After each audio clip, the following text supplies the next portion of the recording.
A very, very good morning to you from Rocks TV. We're at the beautiful Boland Park with less wind than yesterday as we saw the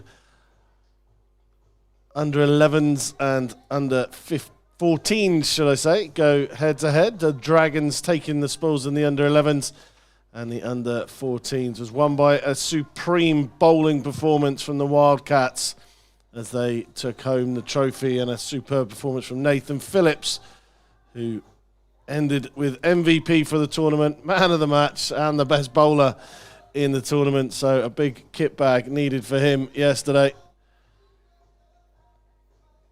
I'm Andy Daniel, and with me is Sia Mahima. Sia, good morning, sir. How are you? Good morning indeed.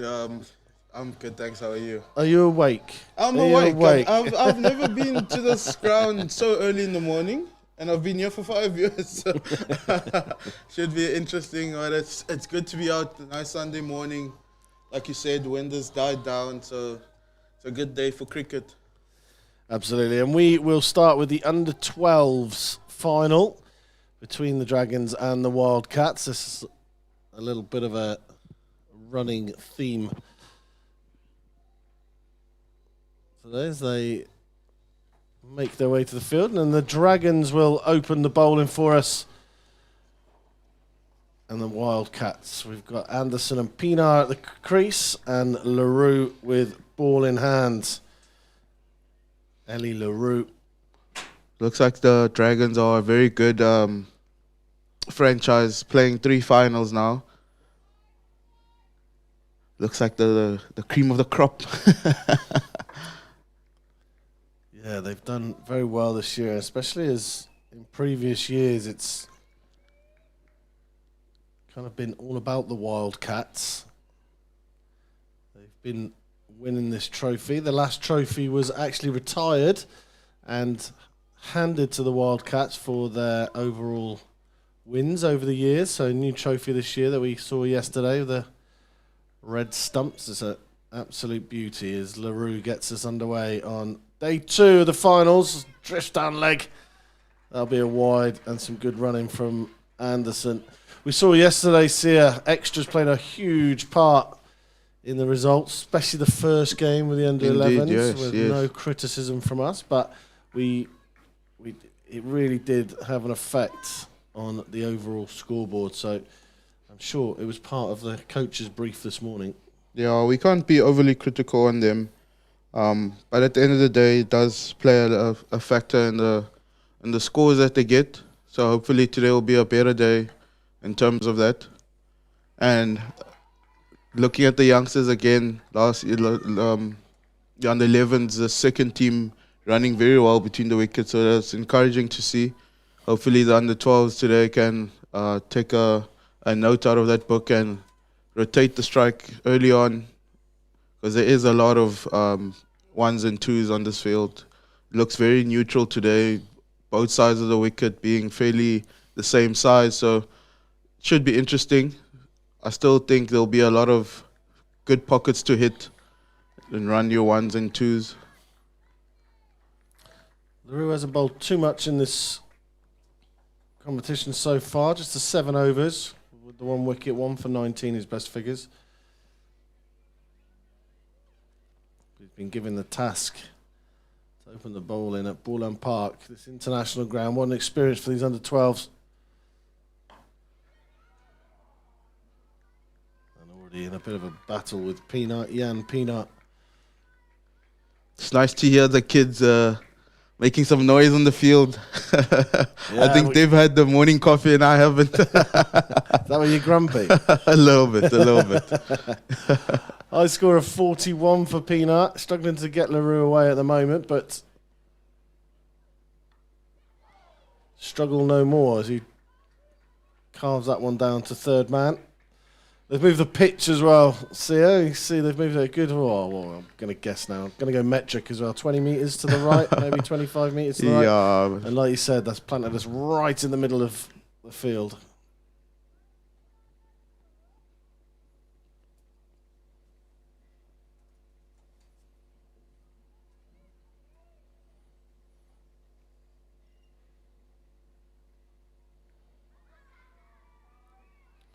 Muted appeals as It's a very good start for Leroux, yeah. Sean Anderson, high score of 61 in this competition this year. So 50 to his name, just the 150. 15 fours, no sixes. So I'm not sure there's going to be too many catching opportunities with this man around. Very disciplined batter. Absolutely. Yeah. I'm not giving my wicket away. Opening batter and wicket keeper. So he's going to be a busy boy today. That's a great first over from Leroux, just 3 off it. But no loss of wicket, so the Wildcats just taking a bit of time to settle in.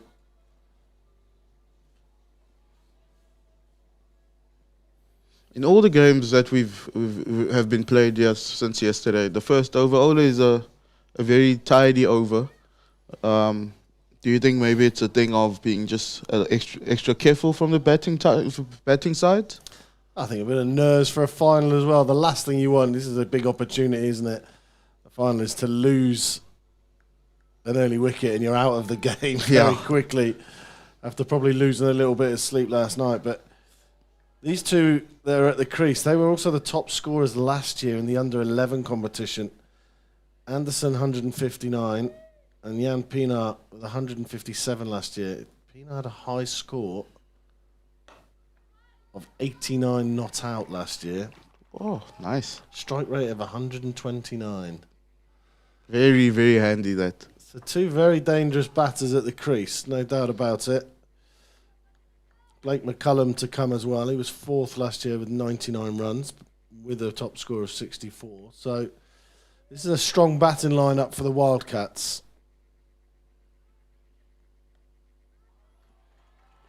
And that will be the first boundary of the day. Easy pickings for Pienaar. So just step across the stumps and swipe that away into the onside behind square. And a lovely 4. I wonder if we're going to see a couple of cover drives today. It was nice to see that on the 11s yesterday. Hit a couple of cover drives for 4. So it should be interesting today. The bigger boys, just a year older, but hopefully we'll see that again. We did see some beautiful shots yesterday that 11-year-old Andy and Sia were very jealous of. There's another lovely shot from Pienaar. He'll just get 1 for it, but the ability to just be patient and rock back on the back foot and push it through covers is maturity personified. The exuberance of youth with some maturity. That was a phrase we used often yesterday.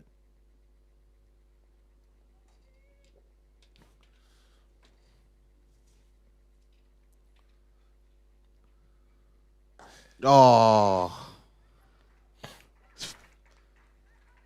Spoke too soon.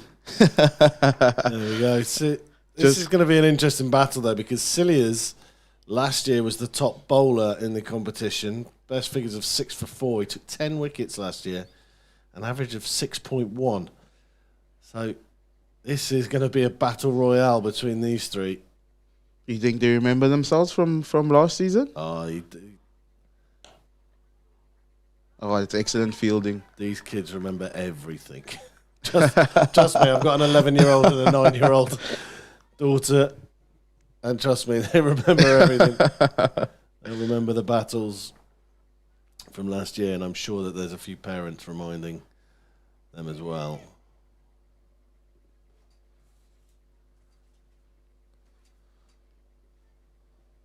See if he can close the over, possibly with a dot or a single. Oh, and it's just straight wide, cut to the boundary, 4 runs. Well, it's not the best opening over from Cilliers. He looks to the ground. He's given away 10 there. And the batters are on top after that second over.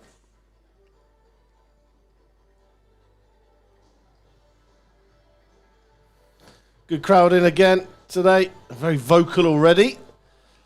They've had their coffees here. We haven't.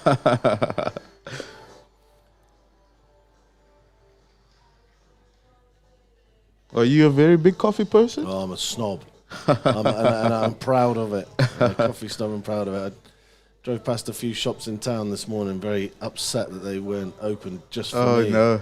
I managed to sneak one in at home, but yeah, I don't know. Two or three need to go down the hatch before I start functioning properly, my man. And like I said, I got a bit addicted to sports highlights when I got home last night and looked at the clock and realised I'd made a mistake. LaRue then back on to Anderson. Had a very tidy over in the first over.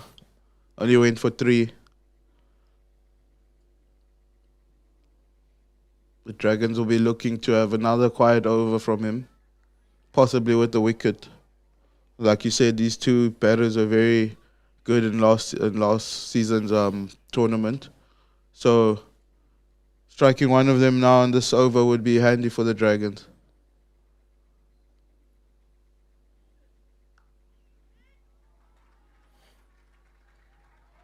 That's a teaser. Comfortable too.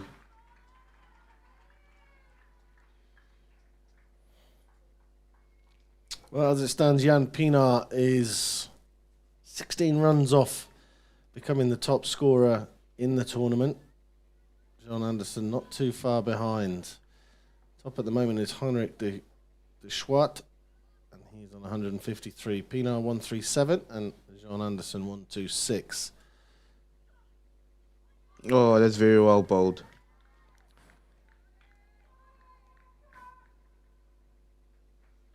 Very animated parents here. With the luxury of having the windows open today because there's no wind. Touch wood. Yeah, nice to hear the parents animated for the children here. I think that's the biggest thing you can have as a young lad. The support from your parents, from your friends.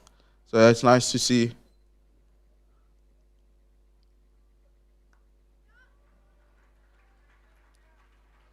Again, a bit of a feature of yesterday as well. A lot of batters finding it very easy just to run that ball off the blade down to that third man area. A sweeper coming around. Good running between the wickets. Yeah, excellent running between the wickets. Turning ones into twos. It's lovely to see rotation of strike. With the odd boundary here and there.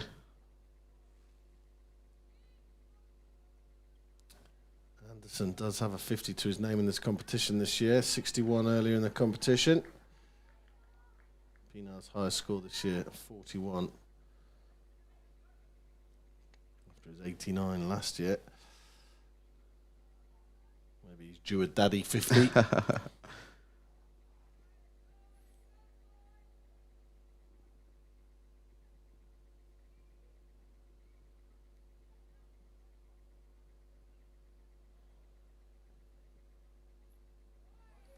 Can you see Anderson's trying to play that shot again, isn't he? He's just trying to run it down. The third man, he's just rocking back. Oh, that's the wide before that ball.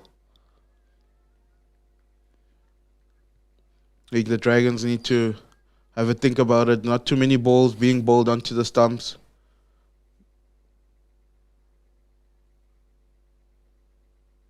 That's very well bowled. Oh, a keeper had a fumble. It's all going on out there. End of the third over. I just think they should be closer to the stumps. Kind of leaking runs because they're bowling quite wide of the stumps. Nice short and wide ones to cut. A couple down leg. But yeah, still not to be overly critical.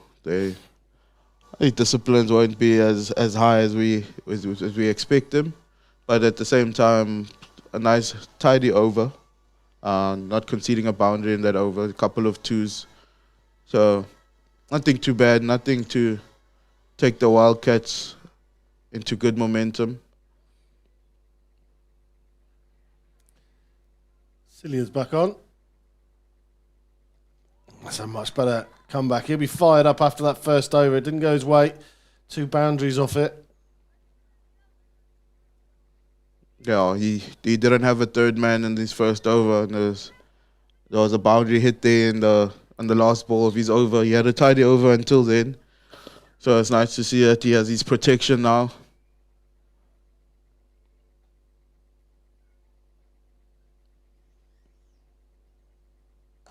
Oh, that's well bowled. Nice and full on the stumps. Nice shape on the ball. A little bit of swing early on there, see it? Yeah.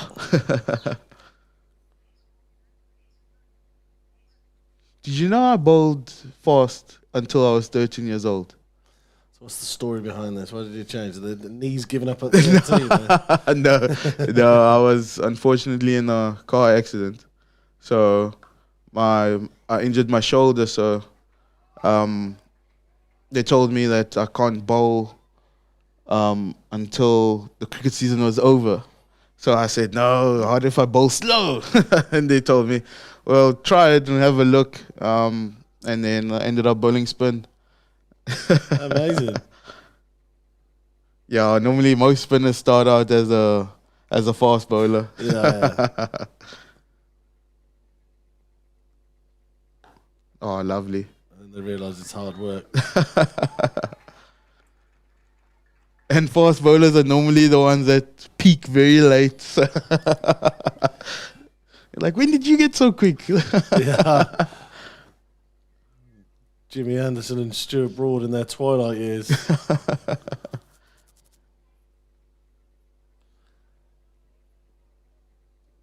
It's a nice quiet over from Cilliers, yeah.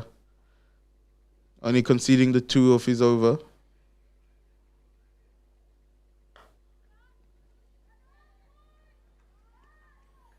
And how easy was the transition?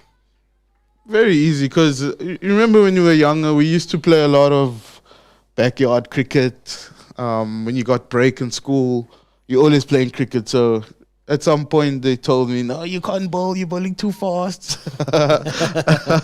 So it was a thing of just playing around all the time. We had all the action, seeing Mackay and Tini bowling, so we did that ourselves. Oh, and there's an edge. Yeah, just Paul Adams with that falling over action. Geez, remember you that know, when so he came in.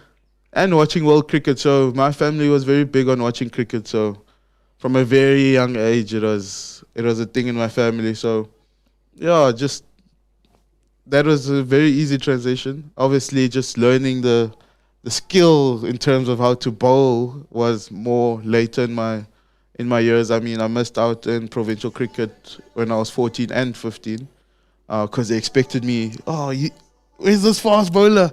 And now all of a sudden this bowling spin. No, man. And then after that, I started playing provincial weeks again. Learned my trade in club cricket. I played club cricket age of 14. So yeah, I've learned very hard. And then the funniest saying was from Ray Jennings at our Coke week. Oh, that's well bowled. Oh, it's a beauty from LaRue. Anderson's been cleaned up. He's tucked the bat underneath. Yeah, but he's running off. He wants to get out of there, but what a beautiful delivery from LaRue. Yeah, that's going to my point of bowling quite straight. If you miss, I hit. Excellently bowled from LaRue. Oh, top of off. Beautiful. Straightened on him. Oh, Moved away from the right-hander and took top of off. An absolute textbook delivery from LaRue. You called it, though. You did call it. You said they've got to start aiming at the stumps. Got to make these boys play. It was all too easy for them just running it down to third man.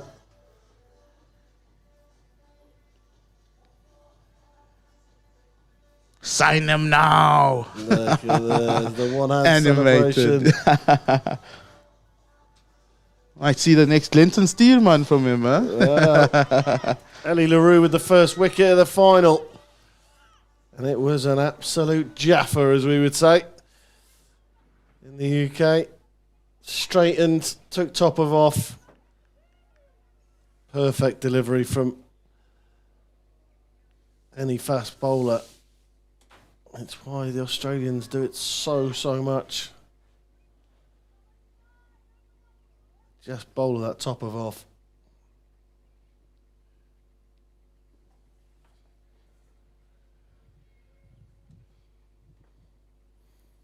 And Rain into the crease. He's struggling. Big appeal. Not going to get that. LaRue's fired up. Got the blood pumping. And it's noisy out there. The Dragons. Morgan van Rijn then comes to the crease and is welcomed with a difficult delivery to start.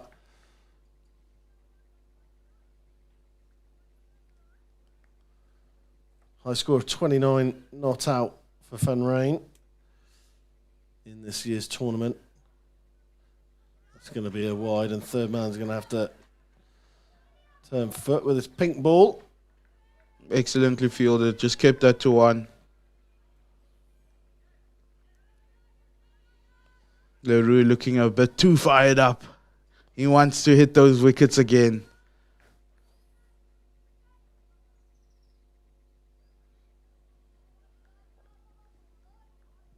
Well, he's not going to bowl too many better balls than that in his career. The wicket of Anderson. Oh, that's excellently hit. Down to the deep mid-wicket boundary. That sounded actually quite nice off the batter. Yeah, he dropped his length back a bit.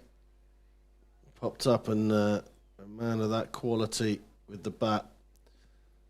And Jan Pienaar pulls it away for 4.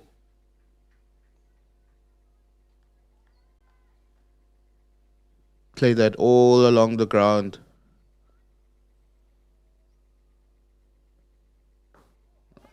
That's a good follow-up.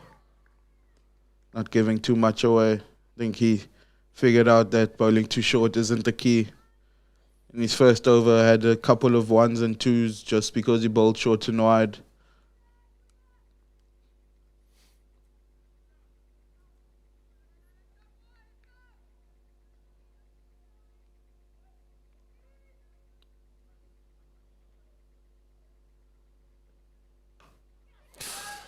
Oh, it's a big wicket. It's a poor delivery, really. Pienaar went fishing for it on the onside. And that is a huge wicket for LaRue. The Wildcats, their 2 main batters are gone. The Dragons are celebrating, and there's no...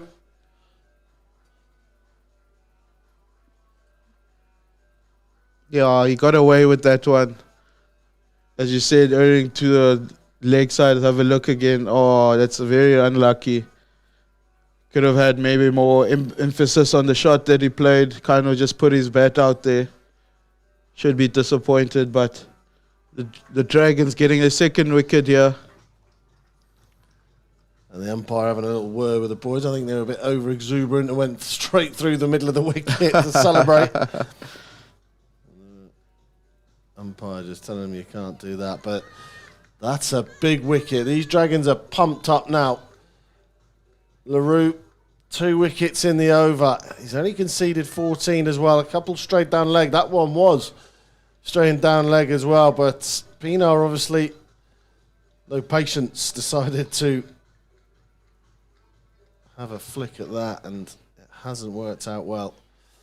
McCallum comes to the crease. Blake McCallum was 4th on the leaderboard last year. 2 new batters at the crease, something the Dragons would have loved. They still need to bat and get the eye in. Not going to be easy with LaRue fired up here. Excellently fielded. Backing up the bowler. That's the end of the over. 1 more to go in this power play. 28 for 2. Yeah, McCallum hasn't had as prolific a year as he did last year. It's 50 runs off 50 balls so far. Just the 4 fours for him. It's a decent strike rate, around 100, but he's now not got the 2 main acts in with him. The nice thing about T20 cricket is you you might have not had a great start in the tournament, but it just takes one game for you to win it for your team. So hopefully they're thinking that now, the Wildcats and these two that are in now, probably to bat them through until 20 overs, try get them at least to 140, 130, 140, make it an interesting game.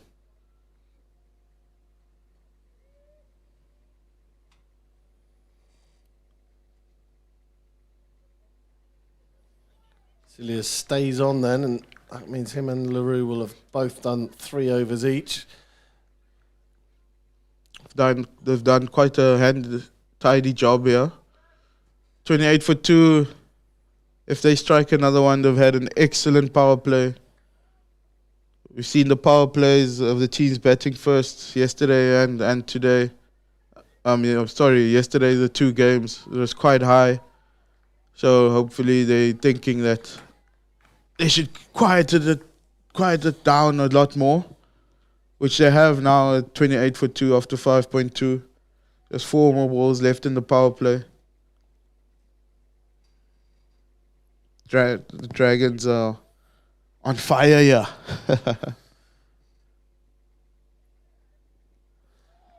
Another beautiful delivery from Cilliers. He didn't start well, did he? He gave away 10 in his first over. We reined it back last over. So there's only 14 off him so far.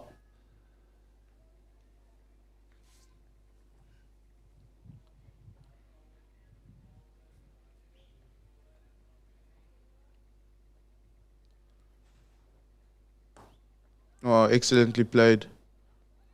That's good fielding. Nice running between the wickets. Even though they haven't had the greatest start, they still need to emphasize running between the wickets, still ticking the scoreboard over. Yeah, we saw in the final last night, although the Wildcats came good in the end, mainly because of their superior bowling outfit. There was patches in that game, if you remember, there were 22 dot balls in a row. Yes. And then all of a sudden they started manipulating the ball around the ground and taking the singles, and it changed everything. Fumble there. Oh, nice throw. That was me. I'd always hit when the guy was already dead, in. Yeah. when there was a chance, panic set in. End of the power play then is 1 ball away. I think that the Dragons will be happy with this here. Definitely. No matter what happens this ball, I think they'll definitely be happy with the power play. Oh, it's excellent fielding on the boundary. Good running between the wickets. Kept it down to 2. Saved the team. 2 runs there. It's excellently fielded. Stunning fielding down there. End of the power play is here. 32 for 2. The Wildcats sit. Van Rijn is on 3. McCallum yet to threaten the scoreboard. And these two need to build. And it looks like LaRue is going to bowl his 4th over.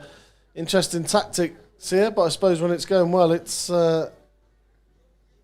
keep going, I suppose. Yeah, he's been the one to take the 2 wickets that the Dragons have now. So maybe they're thinking, maybe get us another 1 or 2 in this over and then take the game on from there.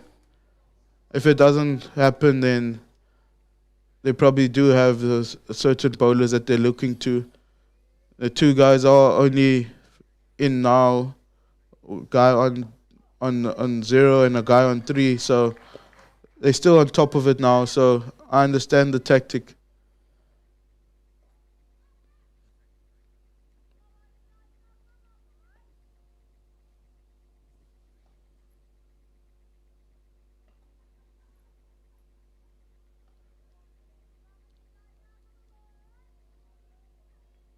And it was probably quite tough to take the ball out of his hand. Oh, it's very close, that. They're going to move for 2. They've got to be quick, though. The throw's not the best. And there you were, as you said, when it's important, he didn't hit the stumps. That throw was quite wide of the stumps now. Definitely a chance though. McCallum was struggling to get his ground, but LaRue unlucky there, really. Inside edge. Oh, another brilliant. There was a noise, but a I heard half-hearted something appeal. as well. There was definitely a noise, but it was a half-hearted appeal, really, from LaRue. Maybe the flick of the bat on the pad. Yeah, or possibly. It's excellently bowled from LaRue. What a spell this young man's had. He's 16 for 2 at the moment. Here's that ball again. Oof. Fires soon. I wonder McCallum had a little walk away after that.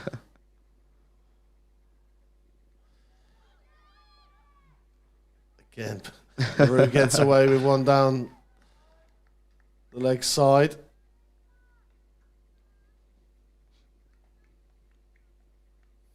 Just 2 off the over so far. It's been an outstanding spell of opening bowling from LaRue.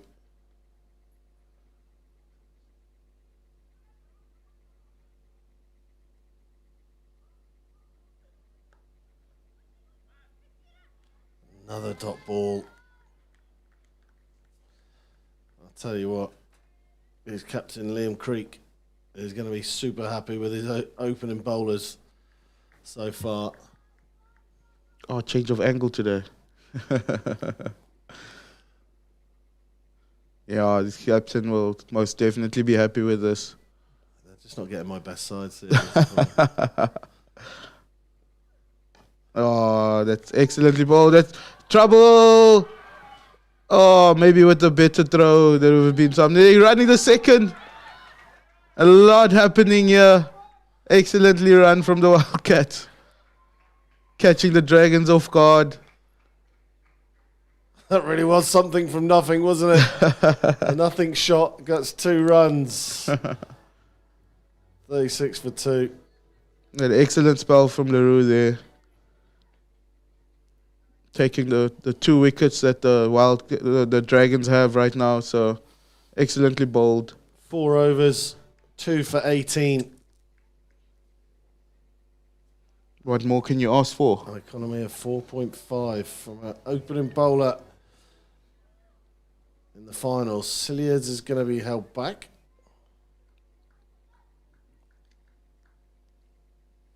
Yeah, maybe a better throw would have been trouble there. Ended up sneaking a 2.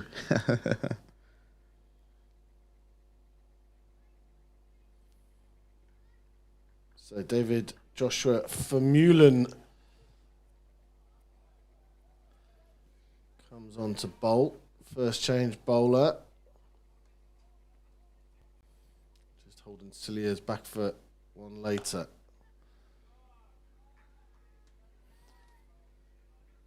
Been a tidy tournament for Vermeulen. 5 wickets. He's even had a maiden over. Best of 4 for 2. Oh. Strike rate of 12.6. Economy of 6.1. You'd take that in a final.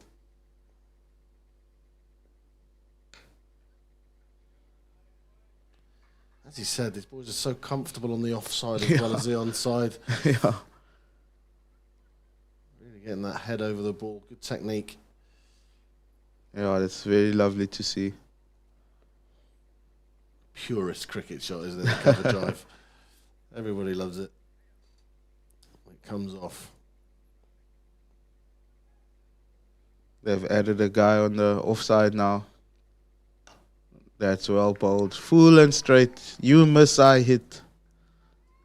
If you don't miss, I'll try again. You're going to miss eventually.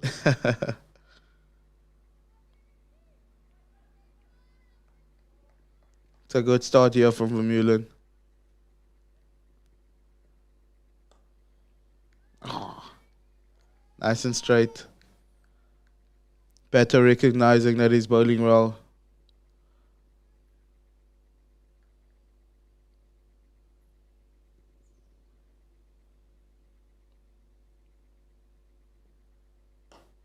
Oh, Oh, just on to the right of him. Almost. Those are the ones that you see and you just think, oh, I got it. Oh, no, I don't have it. It's further than I thought. Starts running away from you. Oh, through the gap, just for one. Excellent over from Vermeulen there. Just a 4 off it. Dragons bowling very well here, not conceding too many boundaries. 8 overs in, 40 for 2. Good disciplines here from the ball. Oh, there we go. It's that initial, I've definitely got this. No, it just drifts away. We always joke around at training when we do fielding. And so like stuff like that happen and you tell each other, oh, you gotta want it. You gotta want it. You didn't want it. So someone rushes in and then allows it to bounce. Yeah. Where's the dive? Come on, take one for the team. Yeah, you obviously don't want to injure yourself at training. But you still got to train those dives, don't you? Absolutely. Liam Creek on, the skipper, the MVP from 2014, the under-11s. Doesn't start well here, though.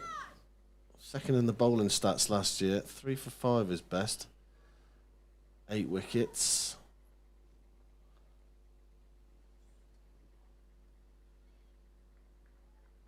So not the best start right now, but I'm sure he'll find his range fairly soon.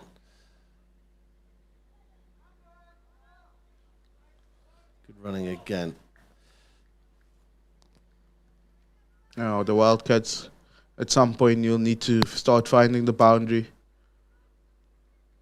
Going nowhere slowly.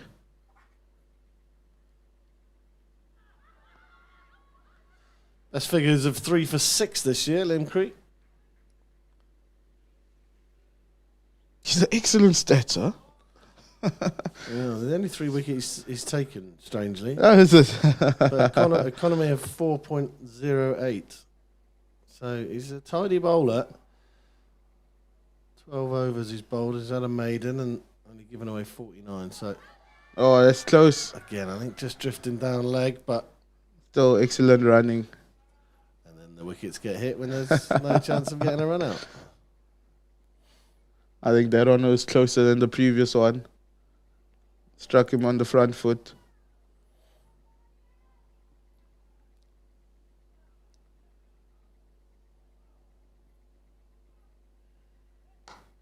Oh, there we go.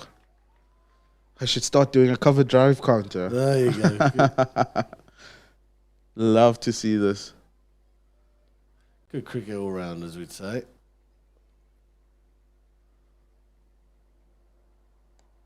Oh, it's excellently bowled. Trouble! Oh. Well, the boys are trying to run at every opportunity, but doesn't mean that you run at every ball. Yeah, they don't want to find themselves losing wickets with the scoreboard not ticking over quite quickly. Oh, and he's hit that over the leg side. Is it going? Is it going? A teaser! And it's caught for 4. Good way to end the over from Van Rijn. It was going so well for Liam Creek. The 4 comes, just 6 off it though. They need more and more and more of those.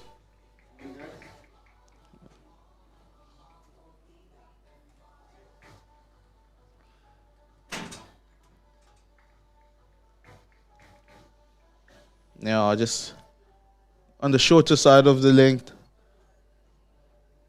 Hit that over the leg side field. Slow down to the boundaries. Excellent effort from the fielder. Never gave up and gave a dive even if he saw it just hit the rope. Nice commitment here from the fielders.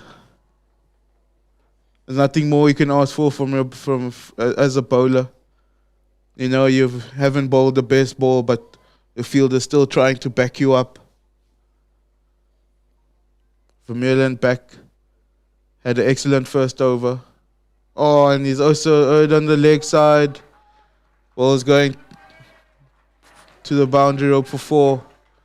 Looks like the boundary count is starting to be in effect here for the Wildcats. Yeah, and the 50 runs is up. 9.1 overs.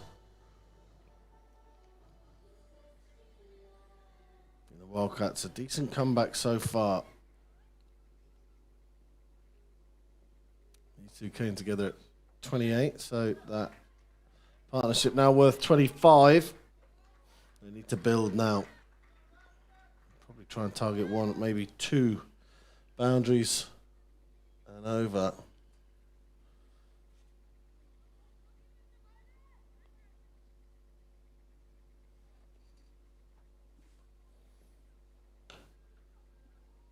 Excellently played for 1. I think that's a better ploy from Vermeulen to get it onto the offside.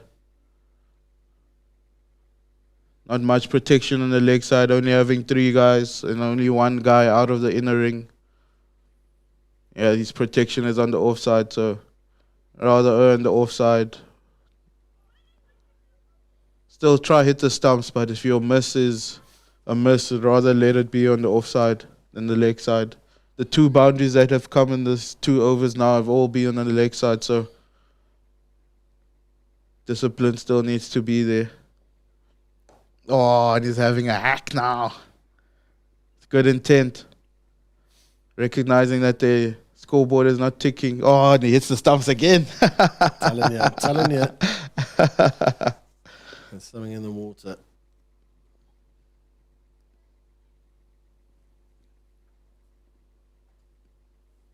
Yeah, but the Dragons will still be happy. Only 55 for 2. Even conceding those 2 boundaries. The boundary in this over and the boundary in the previous.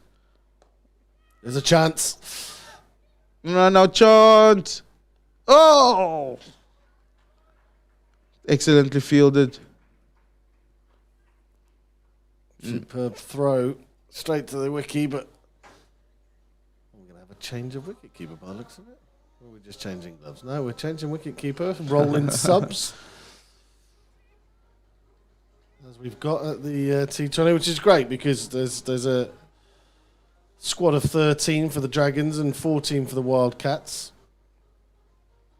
Yeah, although it is a final, you'd love everyone to be participating. You know, let everybody have fun in the sun. At the end of the day, it's about enjoying the cricket, so...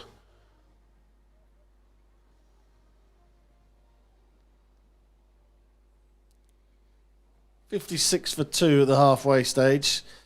I would probably say that the runs column's not high enough, but they'll be fairly happy with the wickets column moving here, but they're going to have to start to look at going 7 or 8 and over if they can, just to try and hit that. I think 130 is a pretty good score on this pitch. Oh, and he's bowled them. Played all around it. Big swipe from Van Rijn and he's gone. Creek's bowled well so far. That first wide off his very first delivery, but other than that, he's been very, very miserly indeed. Oh, no better sight for a fast bowler. Seeing the stump cart reeling off the ground. Excellently bowled from the captain here. And Rain's gone for 11. It was a loose shot though, Sia. I mean, I know they've got to push the... Yeah, they probably recognise that they're not getting too many boundaries. Probably the wrong shot to play at that point in time, but yeah, they need to keep their scoreboard ticking. Maybe they look for a 1 instead of playing a shot in anger. But it's still excellently bowled from the captain, Creek here. Eli LaRue started off with 2 wickets and now Creek getting involved.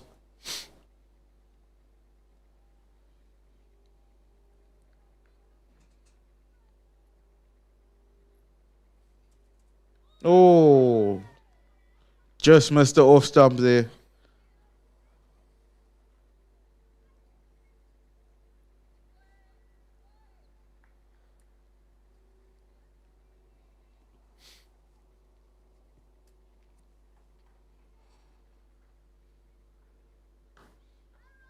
Excellent bowling from the captain, yeah. They do need to keep it tight. The Wildcats have got an incredible bowling attack as well. Zaya Valley, Jan Alex Hofmeyer, the top 2 wicket takers in the tournament. 9 for Valley, sent back there, and 8 for Hofmeyer. So it's kind of a repeat of last night's final. The Wildcats didn't set the world on fire with their batting. They got to 130 in the end, but that bowling attack just tied the Dragons up. Another good ball from Creek. It's an excellent over. Wicket maiden. Or as Eugene would say, maiden wicket. Yeah, I'm telling you now, it's on the scoreboard, wicket maiden. Everybody in the whole world of cricket calls it a wicket maiden. But Eugene tends to set his own rules sometimes.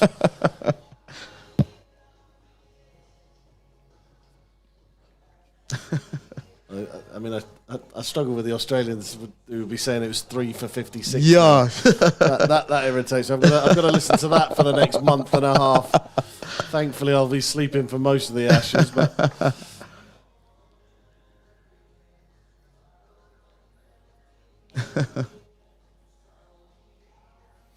Vermeulen's also done all right so far.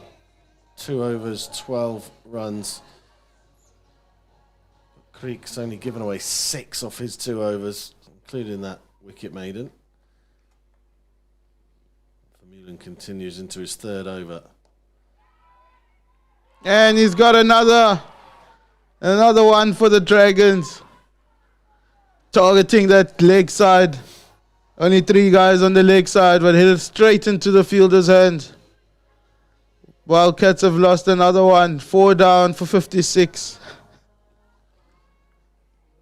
In a little bit of trouble now, the Wildcats. They are going to be relying on that bowling outfit a bit more than they probably want to. Is their leading edge? Straight to the man. Celebrations can begin. We saw some brilliant celebrations yesterday, didn't we? Yeah. There was archery going on. There was Salutes. Yeah, I should whisper this because it's probably the most irritating thing in the world at the moment, but we haven't seen a 6-7, have we? I was actually looking yesterday. One of the scores went to 67, and I started looking around. And I was like, oh dear, oh dear. Maybe they've been told, don't do it. Don't do it, you'll get dropped. You'll be immediately taken off the field. Again, 2 new batters in the wicket at the crease. I have to find a partnership here. But these 2 bowlers are bowling excellent now. Not giving too much away. It's nice to see the extras count not too high. We've had a couple of extras in the previous games that played a big factor in the game. It's nice to see these under-12s from the Dragons having good discipline. Yep, and the one thing they need now is a captain's knocks from Zen McLachlan. He's joined by Simon Struevig. But the captain needs to find something here.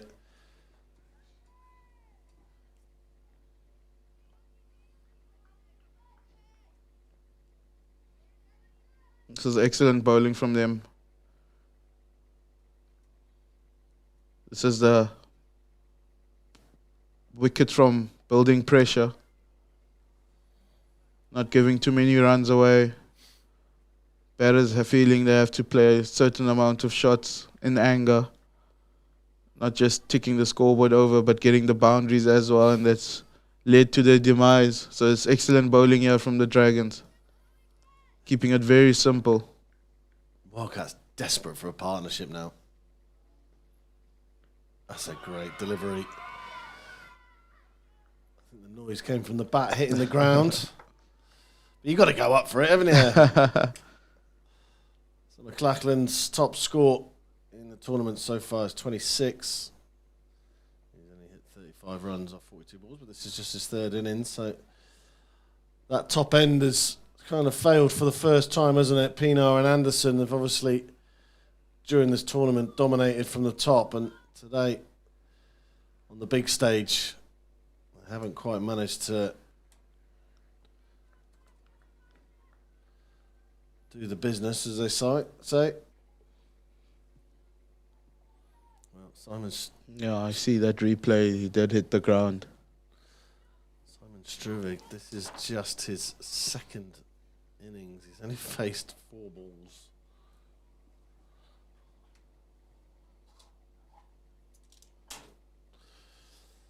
So far, so he's very green to this competition.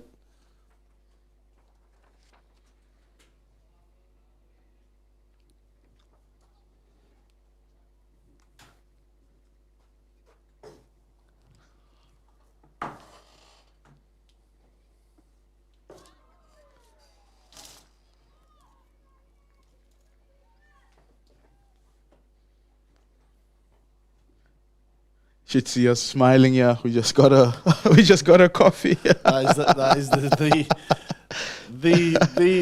best delivery of the day. Oh, it's excellently played. Good fielding. Nice pickup. I mean, Liam Creek taking out that middle stump was good, but this delivery, this is the best one. Being looked after.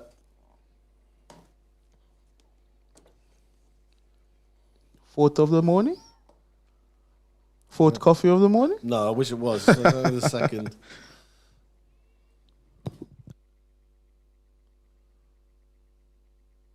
Oh, straight through the keeper's legs. Where's that gone? Good fielding down here. The third man coming around. That is Leo Cilliers. Did his job with the ball earlier.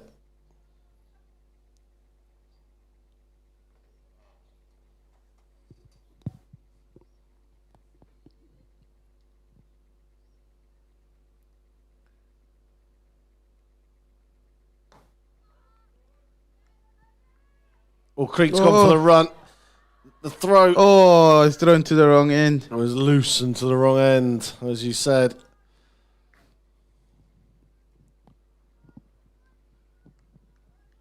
But tidy again from the skipper.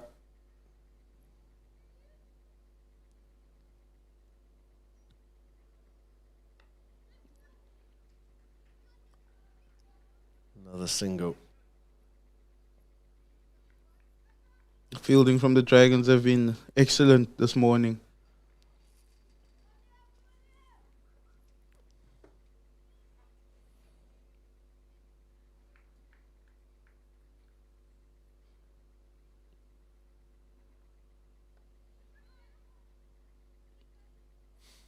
The single. The Wildcats starting to just run more singles, find more gaps, but it's still a turgid looking scoreboard that's not really moving too fast. At the end of the 13th, 64 for 4. McLachlan and Struvig with everything to do. Yes, indeed. 7 overs to go. I need to start finding the boundary more often, yeah. Oh, and we see a spinner coming in.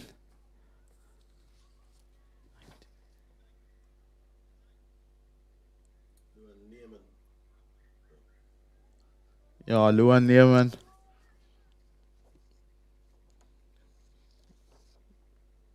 If I was the Wildcats now, I'd be thinking it's a change in bowler.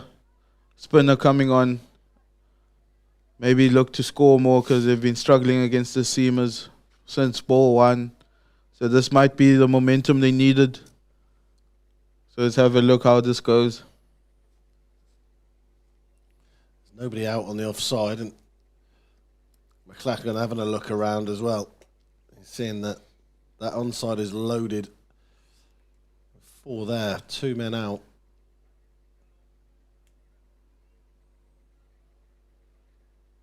No, it's excellently bowled. Good start.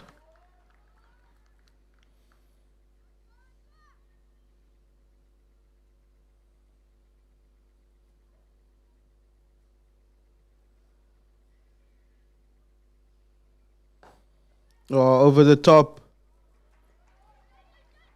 How's the running here? Excellent fielding, keeping it down to 2. Bit of a drag down there, wasn't it, from Neiman? And then lead a lot more than these 2s. Still need to rotate strike, but they need to find the boundary more often now. Not the greatest start here from Neiman, but still it's nothing too bad. Only 3 of the 2 balls.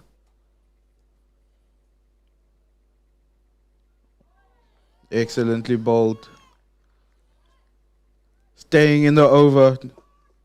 Obviously he's had that one bad ball, but it looks like he has thought about it and come back in the over. And there we go, another dot. It's excellent bowling here from Neiman. Not giving too much away.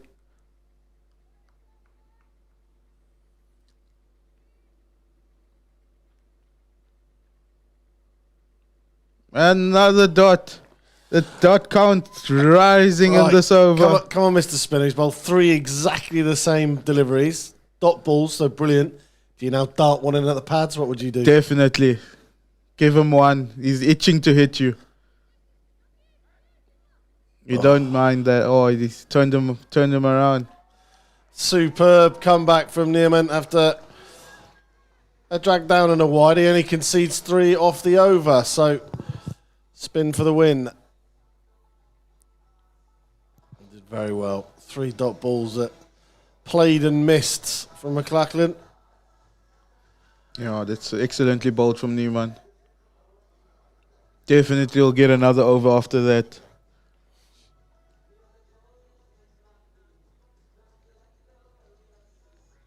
Looks like another change in bowling. Another spinner. Oh, look at you getting all excited. Look at you getting all excited.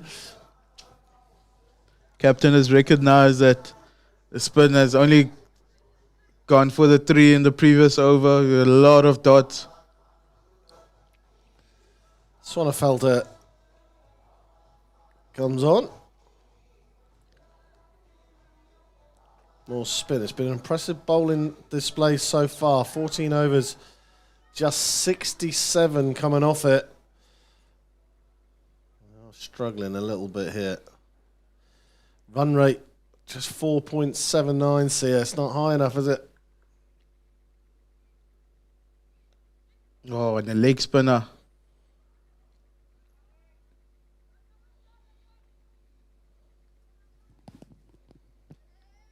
Quite a lot of leg spinners. So in yesterday's game, in the first game in under 11s, there were 2 leg spinners in that game as well. Here's another one. Oh, it's giving it some air. Came down with snow. That has come down with snow. The tempter. Now just smash one into the pads. There you go. Oh, there is a little bit of spin from out there as well. Happy with this start, will Swanefelder.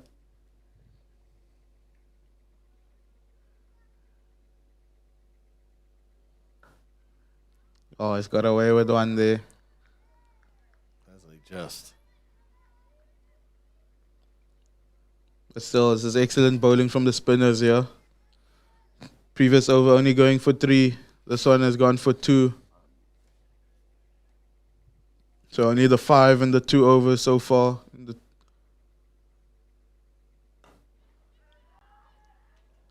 Just dropped short, shy of the stumps.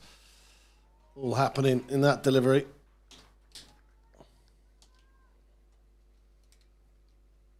Because excellent bowling here from Sonnevelde.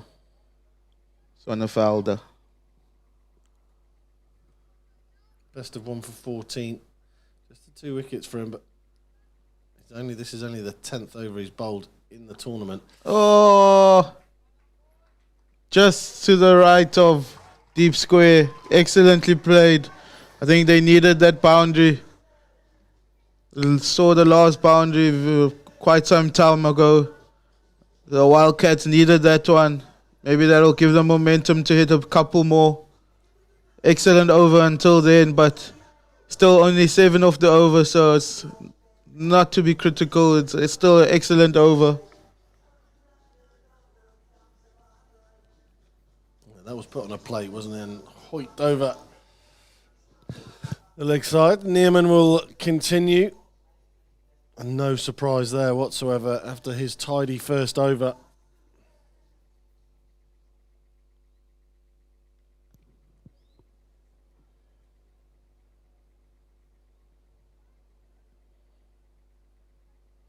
Yeah, Sonnevelde mustn't be critical on himself there. He still only went for 7.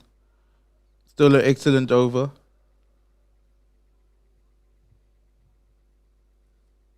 Oh, it's missed everything. It's missed everything. It's a teaser. Oh, and it's just made it to the boundary.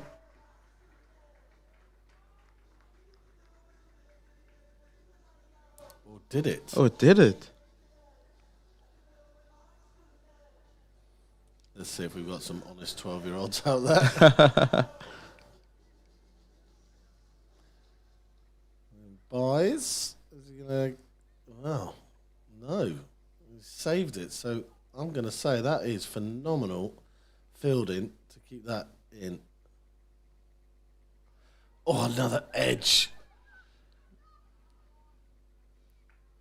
Getting busy down there. His third man. The Dragons need to be careful here. There's some runs leaking. Oh, and he's double stepped. Only for 1. Nice show of intent, though. Recognizing that they need to make a play here. The runs have to come from somewhere. The odd boundary would be excellent for the Wildcats here.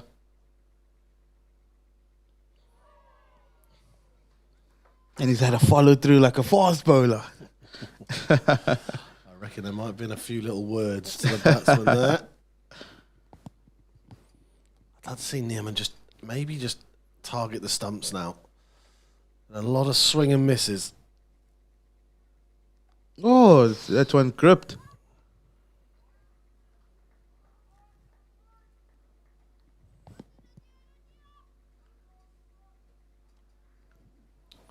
Or will he finally find that edge that he's been looking for that's been missed on so many occasions? Oh, there it is again. What have I got to do? But 5 runs coming off 2 overs from Neerman. He's been very tidy indeed. 79 for 4, just the 4 overs left. Well, I mean, I've got to try and get over 100, surely.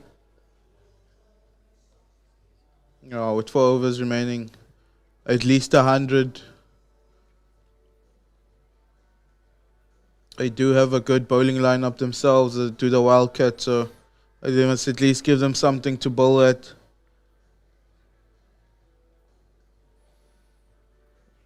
With 4 overs to go, you can still get more than 100, but they need to start putting emphasis and running between the wickets, getting an odd boundary here and there.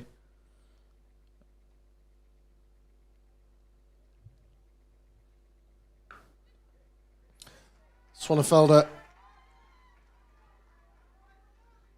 carries on. 7 off his first over. lose that one boundary, but I haven't seen enough boundaries so far. The crowd being more animated now, recognizing that they need those runs. That could well be a no ball. It It is a is. no ball. Free hit. Is this what the Wildcats needed? Just have a swipe.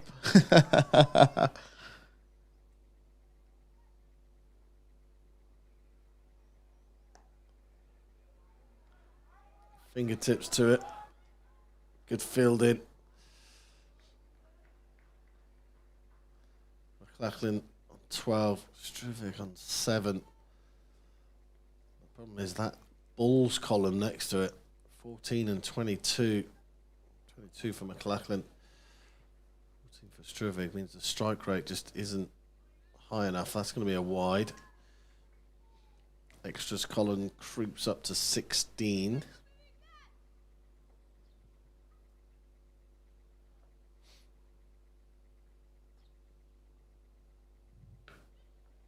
Oh, it's well hit. Straight to the fielder though.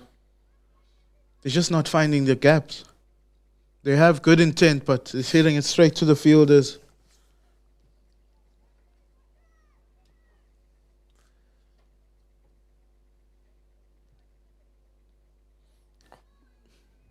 How many times have we seen McLachlan do that and get away with it?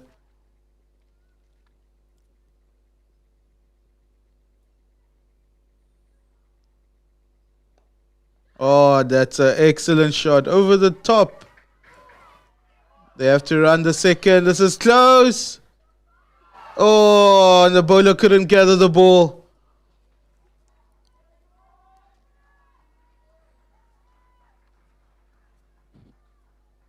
Excellently fielded on the boundary. Good throw in. The bowler just couldn't gather it. But that was an excellent shot. Inside out, over the top.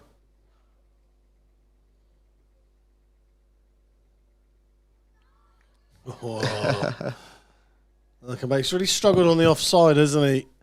McLachlan to sort of cut the ball away. Here's that run out chance again. Oh, he just left the ball behind. You see that so often in cricket. You kind of snap at the ball, don't you? You can hear the footsteps coming. They're getting closer and closer. 3 to go then. 86 for 4. These boys have got to go for it now. If they want to get this score to even a 110. Still 24. That's 8 and over. 10 and over would give them 116. I just can't see where the boundaries are coming from, see it. Especially with Newman bowling so well. Oh, and he spoke too soon. Oh, third man's going to chase on again. He's not going to win the race this time. A wide and 4. A lovely little early Christmas present for the Wildcats. He's bowled excellently until that ball. He's 2 overs, only going for 5.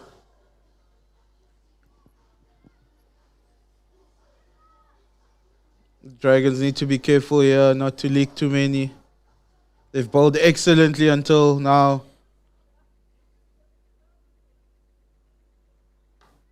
And that's it high up in the air, in the gap. Oh, and the fumble lets them come back for 2. Good over so far from the Wildcats. 7 off 2 balls.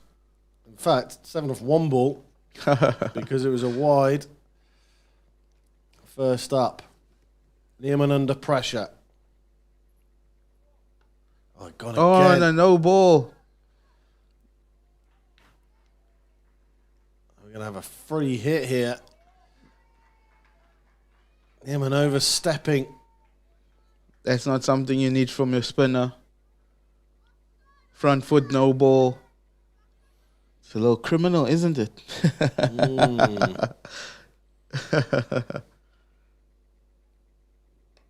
It's excellently bowled. How's the fielding? Kept it 2-1. It's been a good over for the Wildcats. That score now starting to creep up.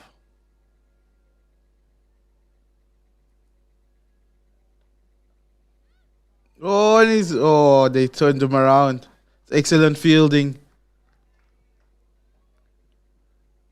His partnership now worth 40. It's something the Wildcats needed. They were going nowhere until this partnership. That's well bowled. Ooh. Definitely caught in two minds there. He was going to have a shot at the stumps and went, no, I'm not going to. And then forgot to release the ball, but no harm done. It's been expensive from Nearman. Still 2 left. That's a great shot. And the race is on. It's not going to make it all the way to the boundary, but 2 so far. They're going to run the 3rd. They are. Superb running between the wickets. Brings up the 100 for the Wildcats off 17.5 overs. They'll be relieved that the 3 figures has come up on the scoreboard. And they've actually got a chance now. 13 balls left to just nudge this score along nicely. Well, that's in the air. Surely it's gone. Struvic goes for 1 too many. And the swing catches the edge. And nicely caught. Tidy work just to stem a bit of momentum. And Nearman, it was a costly over, but he's got the wicket that they so badly needed. And that's an excellent catch that I stand at the back of the wicket quite often. Those are not the easy ones because they're swirling in the air or there's so much spin on the ball. You can see how much spins on that ball. You can almost feel it, can't you? It's an excellent catch. Well watched. Did Kieran Davids. He watched it all the way into his hands. Wildcats 100 for 5. 2 overs or 12 balls left. And do we continue with spin or do you use some of those overs left? You know, I think carry on at spin. It's only been the one that went for 5 wides. So Cilliers has still got 1. Vermeulen's still got 1. Creek's still got 1. Will we change the bowler now? I think we may.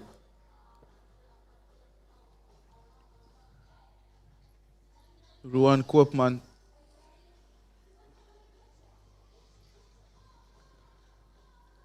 Your eyesight is much better than mine. To see the number on the back of his shirt. Koopman it is. I've had my coffee now. I know you cheered up. You're grumpy this morning. Yeah, I finally had my coffee. Best delivery of the day. That's the best delivery of the day.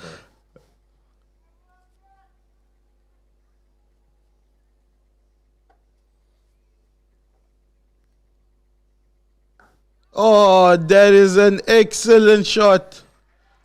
Over cover. That's probably the shot of the tournament. That is definitely shot of the morning. No doubt about that. That is beautiful. Inside to out. Finds the gap. Koopman under pressure straight away.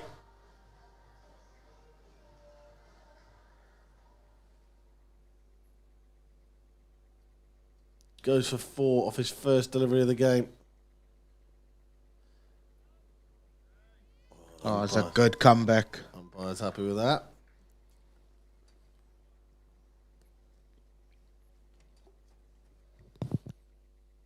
Ruan Koopman, best of 1 for 5.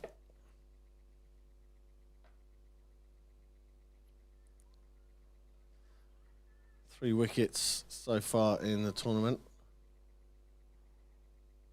Off 7 overs. Tidy little economy of 4.2. The Dragons would love Oh, Over like there's that shot.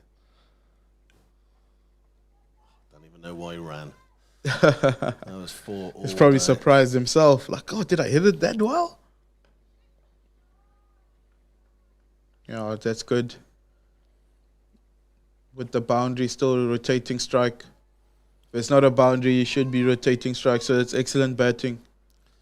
Stefan Vandenberg is the new man at the crease, and he's off the mark.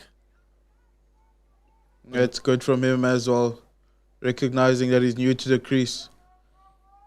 So just rotating strike and getting the in batter to possibly get the boundaries the Wildcats need.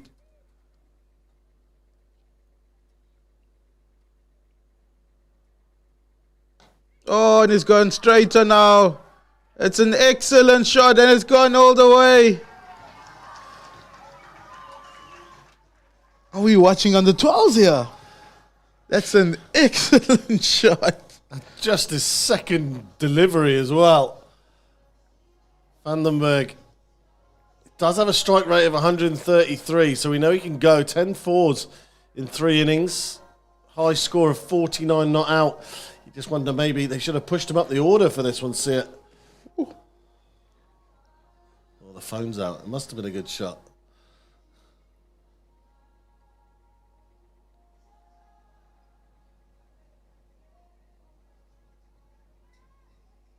Yeah, those are 2 excellent shots here.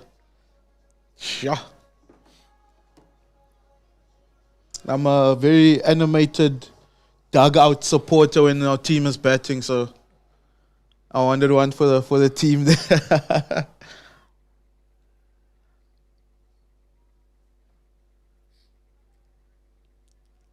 The message be, this is how you do it, boys.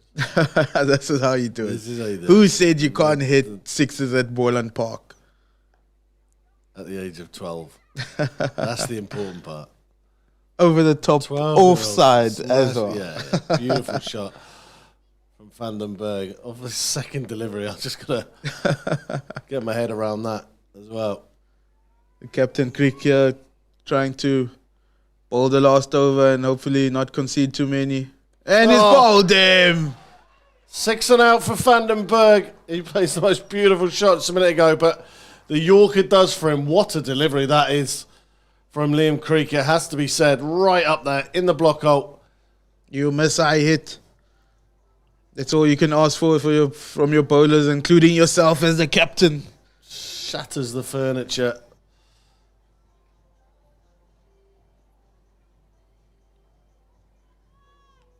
Have a look at that again. Oh, it's excellently bowled. Not much you could do with that. A stunning delivery from Creek. His second wicket. He's conceded just 11 off 3.2.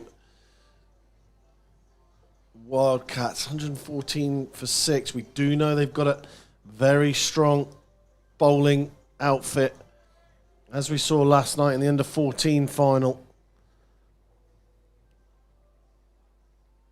Every run counts now in these last 4 deliveries. 120 would be the minimum that the Wildcats want. No, it's excellently bowled. Fantastic delivery from Creek.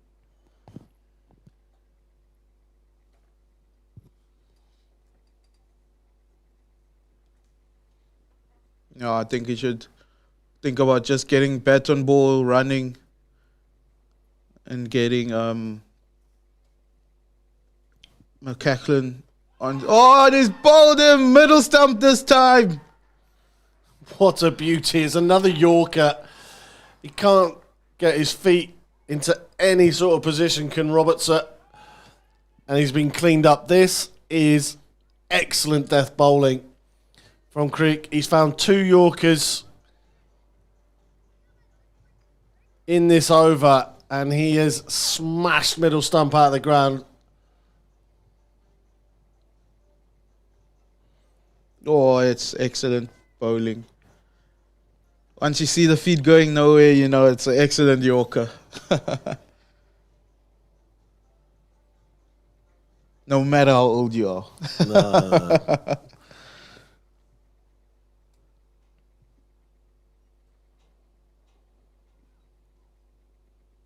Oh, it's an absolute beauty. There's nothing you can do about that. Sometimes you just got to put your hands in the air. Yeah. Well, that one's in the air. Oh, It's a good single to get. In better on strike now. Neatling almost doing himself a damage with his bat as he dropped it and skipped over it. Last ball of the innings, 115 for 7. Crick has stemmed the flow. He's got 3 for 12. It's been an excellent, excellent bowling performance from him. And the last ball goes in the air. Chance of a catch. Oh. It's put down, but there's a chance of a run out at the wicky's end. Oh, and another one. Oh, the crowd are on their feet. 3 off the last one. What should have been a wicket has added 3 runs to the total. And that will be that. Well, it was a slow burner of an innings, but it got there in the end as we look at this. Just runs away from him. Here comes the throw. It's too high. And they come back for 3 valuable, valuable runs. So the Wildcats maybe slightly below par, but we know their bowling outfit is dangerous and has done the job so far in this competition. They will need them as we head into the second innings. But the Wildcats have posted 118 for 7, and we'll be back with the Dragons' reply very, very soon.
Welcome back to Boland Park, the final of the under-12s, BOLANDT20. The Wildcats now have to do the job with the ball after a fairly uneventful innings of 118 for 7 at a run rate of 5.9. The wind has definitely picked up, Sia. Your wind predictions. Yesterday you said it was dying off and it picked up. Today you said there's not a breath of wind. We've got the windows open and it's picking up. Definitely going from left to right across the ground from that camera angle that you are seeing. I think I should say the wind is picking up and then maybe the wind will go. Gale force. Gale force. Gale force winds. Which of course may help or hinder the bowlers, depending on their control levels they can show today. Pulling long off. Back up is Jen McLachlan as he sets his field. They have 3 guys out here. They're going to need to bring one more in.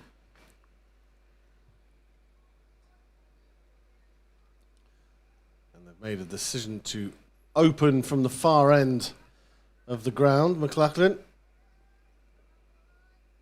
as is his right to do so.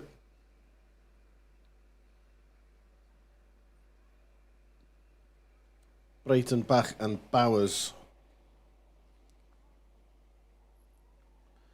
will open for the Dragons, chasing 118, 119 to win, obviously. The skipper McLachlan will open. Got a fine leg and a third man.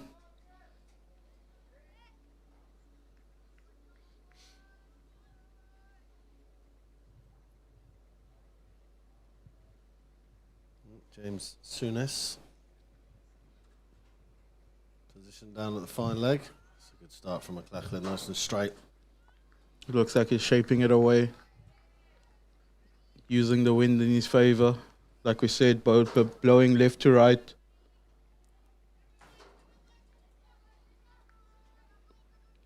$119 to win. You're going to have to do that with a lot of singles in between, not just boundaries. 5 wickets for McLachlan in the tournament so far as a loose shot finds the edge, runs down to third man, and the first runs of the Dragons' innings go to Anton Breitenbach. 3 for 19, best figures for McLachlan.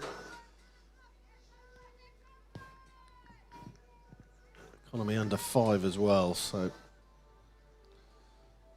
like I said earlier, this bowling outfit is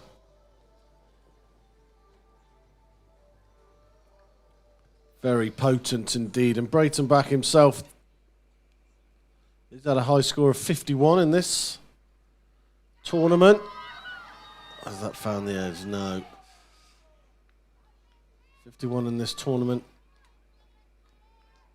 He is most definitely someone who runs a lot. He's only hit the 4 fours off 88 balls that he's faced. Sorry, 101 balls that he's faced so far. So clearly a man who likes to nudge it around the field.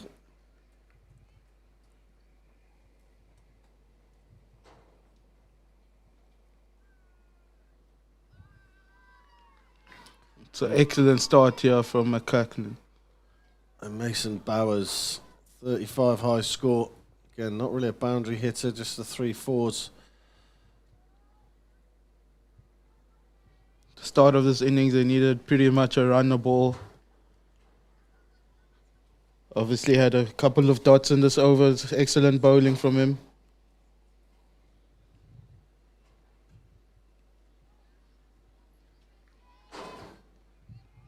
There's the first extra. 23 extras there were in the Wildcats innings that the Dragons gave up.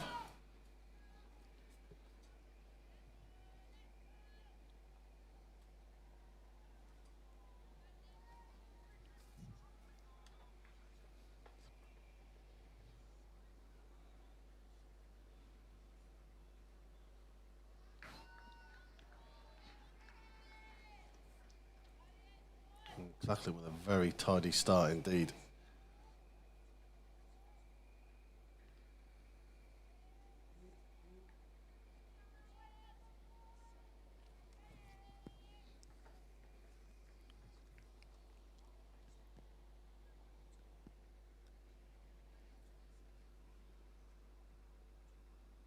Oh, it's very well bowled. It's an excellent start here from the Wildcats. Just 2 of the first over. Seeing a trend in this competition, the first over not going for much.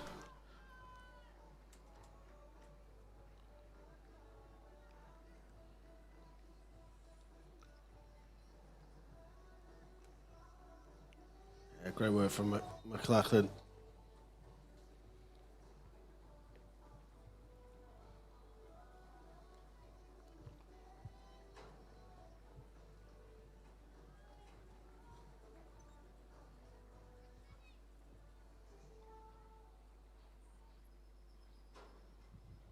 We're going to open with spin from this end. Hoffmeyer it is. 8 wickets for him so far in this tournament. He's second on the list behind his teammate, who's Vali. An incredible average of 6.4. An economy of 2.83. And he's bowled more than anybody else really in this. He's bowled 18 overs in the tournament. Only Jem McLachlan's ahead of him, and that's because he bowled the first one of this game. So he's clearly the opening pair. Spin from one end. That's a great start.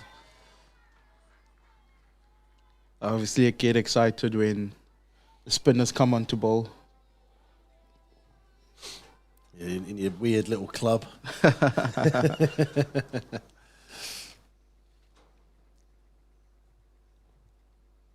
Oh, just missed out there. Down leg from Hoffmeyer.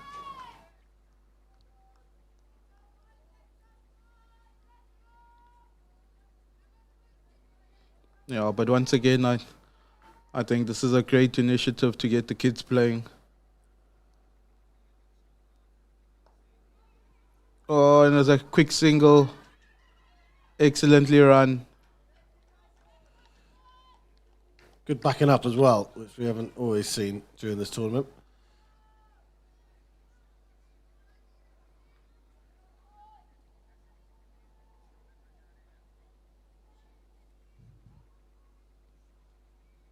This is a good start here from Hoffmeyer.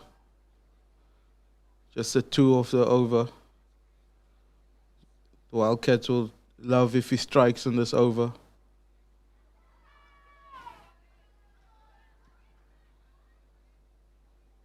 Is that a chance?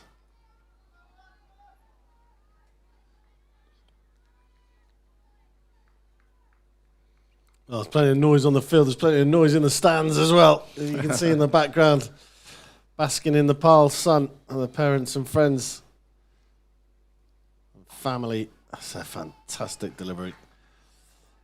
The field is nice and in, trying to stop those singles. The Wildcats recognizing the play here. Not too many shots in anger. Change of field. Only one guy out on the leg side. There's another quick single. Oh, it's a bad throw. Good backing up.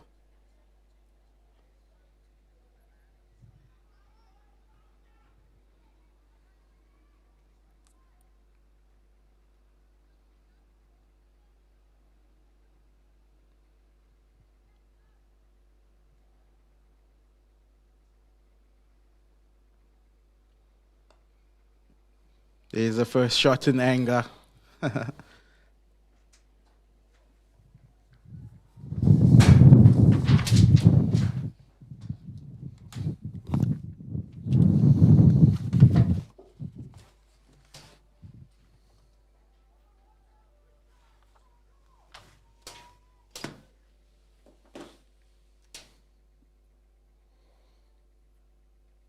The wind's picking up as Sia runs around the commentary box to try and pick up all our paper that's just disappeared. But we're all good. We're still here. McLachlan back on from the far end. There's no surprise. Oh, but that is a big wide. He's almost lucky to get away with that not being a no ball, to be honest.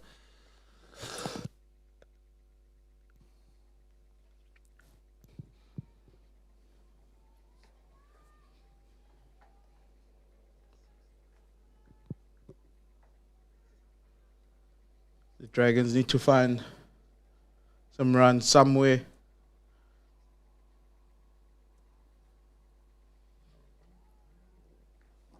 It's another wide. The Wildcats have to be careful here with the extras column. Might play a big factor, especially when you've only scored 118. So you might have good bowling, but the extras need to be very disciplined just to keep them in the game. It's excellently bowled. That's much better from McLachlan. Didn't start well, 2 wides. Now he's found the line and length that he needs.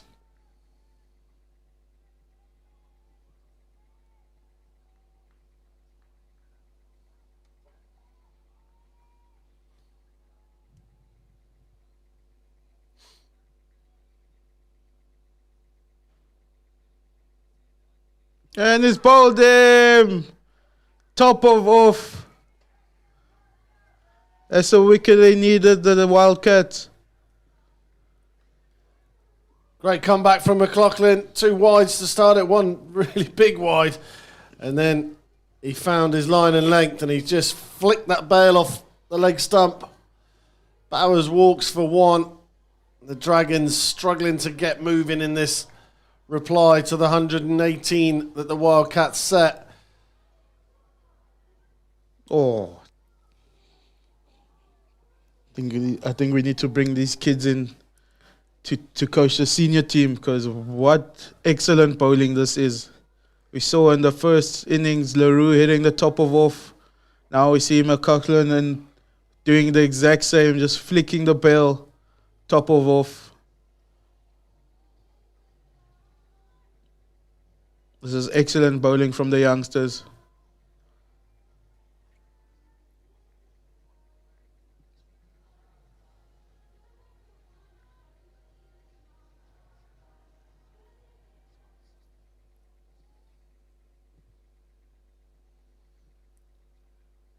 Lewin Neiman is the new man in. Sorry, I'm spinning the ball nicely earlier. Now he's got to try and kickstart this innings. See, it's just not got going at all, has it? To be fair, the Wildcats are bowling excellently. Not giving anything away. Beating the bat. Excellent fielding. Fielders crept in, trying to stop those singles.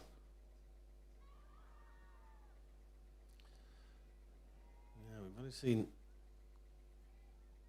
4 singles so far in this innings.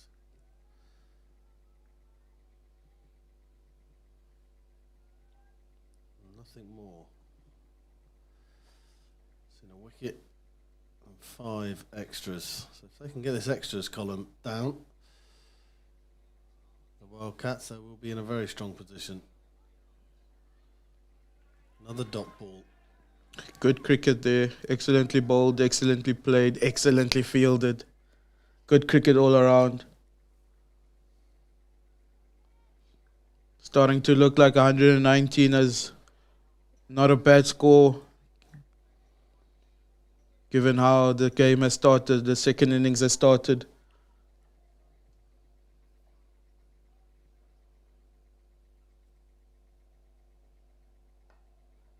Oh, it's excellently played. Are they going to double up? There, oh, that's misfielded. Don't worry about your cap.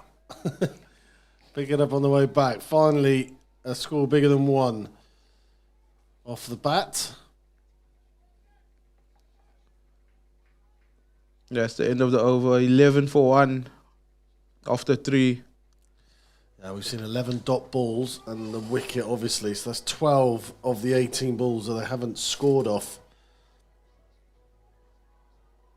Run rate still very manageable, though. 6.4. But we know how quickly, especially in T20, that can creep up on you. Definitely. Especially when you're sat at 3.67 as they are at the moment. Oh, it's a sight to see as a fast bowler. As we saw that replay.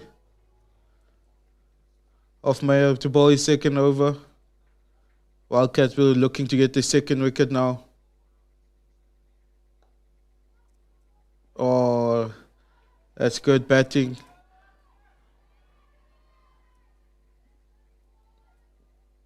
Cover drive for 2.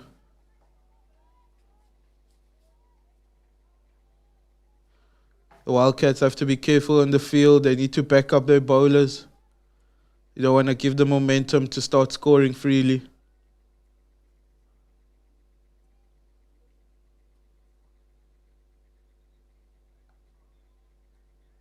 That's good fielding, good bowling.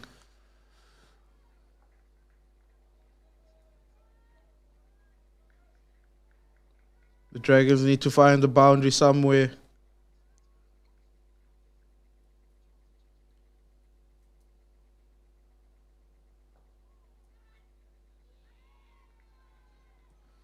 Each dot ball being celebrated like a wicket out there by the Wildcats. Hoffmeyer getting all the encouragement he needs.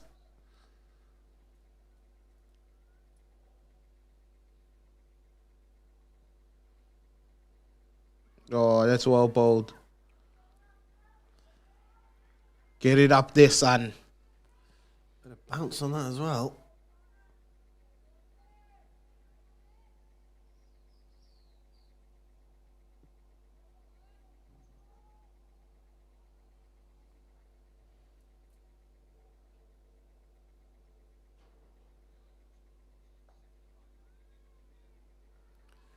Another dot ball, more pressure. Just 2 of the over so far. 1 ball remaining. It's excellent bowling from Hoffmeyer.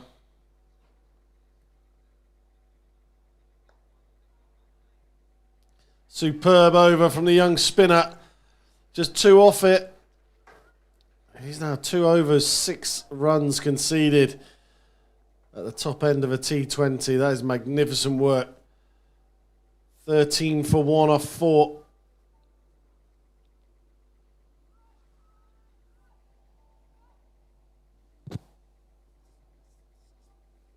The Dragons need to be careful here and not let the rate go up. The Wildcats are bowling excellently, but they need to start ticking that scoreboard over. And we're going to have a change of bowling. McLachen's going to give himself a rest.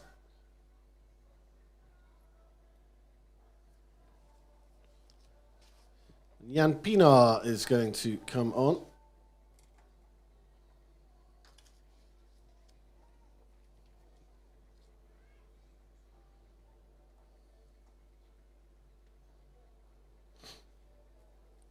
Fine leg coming up and deep square going back.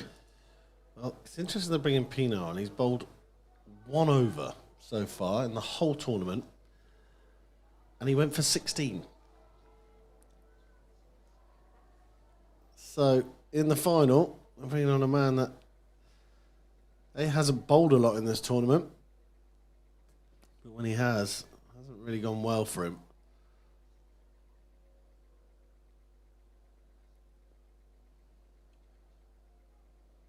Oh, what a fantastic first delivery, though. The keeper just couldn't get to it. Oh, it's a good effort on the boundary. And it'll run away for 4.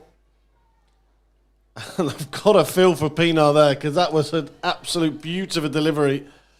It just flew past the wicket keeper and it run away.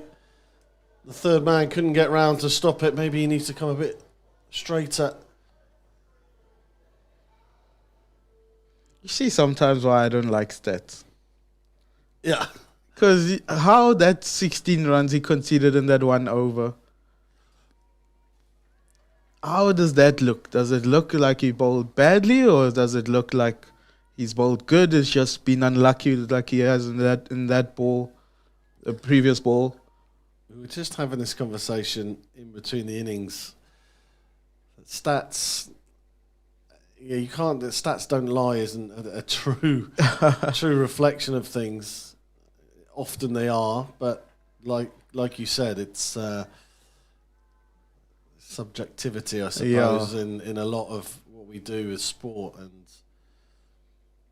sometimes it's not the wickets column, for instance, that's the highlight. It's the guy who's bowled 12, or what did we have last night? Schaefer bowling 22 dot balls from his 24 deliveries. Going for 7, I think it was, off his 4 overs. One of those was a 6. So, yeah, I completely agree with you. No, because you don't entirely see the full story. There might be a drop catch, and that went for 4. There might have been a wide that the keeper could have stopped that went for 5 wides, you know? So, looking at how he started here, I think that 1 over that went for 16 is quite a harsh one. He's been bowling excellently here. Just the 4 runs off the edge of the bat. 1 more ball to go in the over.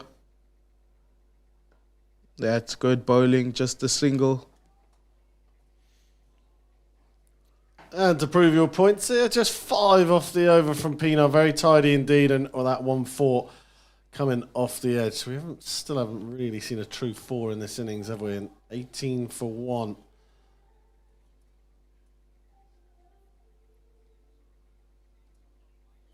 Of 5 overs. 1 more in the power play.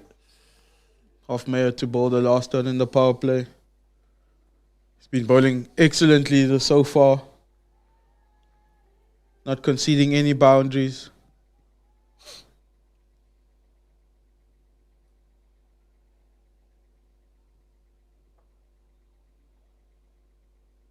You can see there the wind drifting that ball onto the leg side.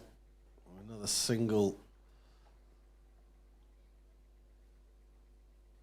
onto the total of the Dragons.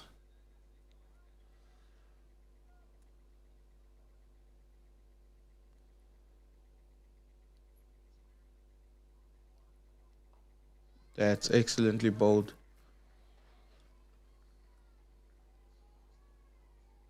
He's not very generous, is he, Hoffman?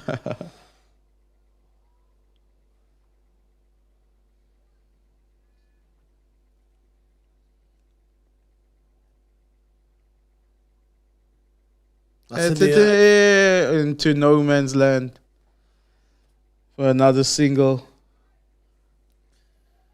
It's the only thing missing from this Hofmeyer spell, really, isn't it? He's bowled so well.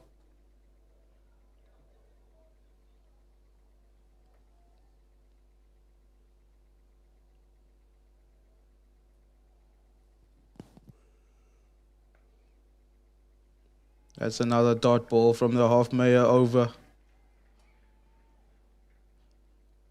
He's bowled really good until this point. Hopefully he can keep bowling well for the Wildcats. Doing a great job for them here. Leaning edge. Good fielding. Just dropped short of the fielder.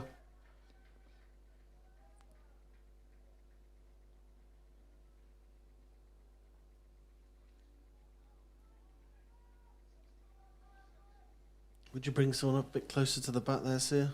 Why not? 20 for 1. Why not?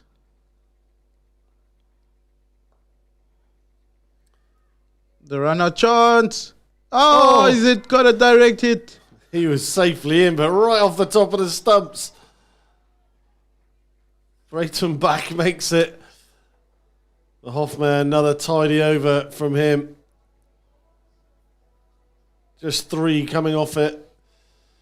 And at the end of the power play, with a run rate of just 3.43, the Dragons find themselves 20 for 1. 21 for 1, sorry. Not the best power play. There, see it? As we see that again. That's why you slide your bat in.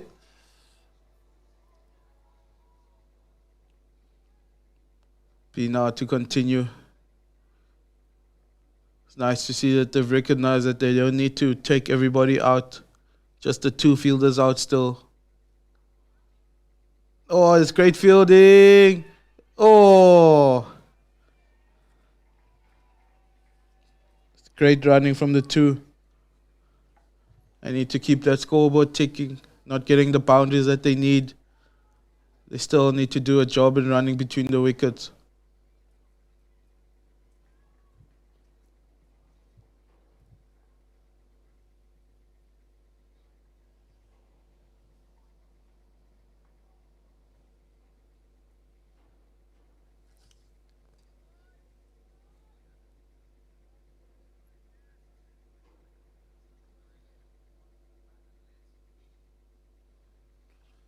Pienaar's also bowled well so far.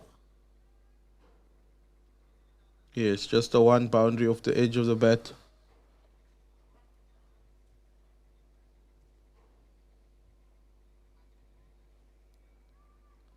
Oh, great fielding. Keeps that down to a single.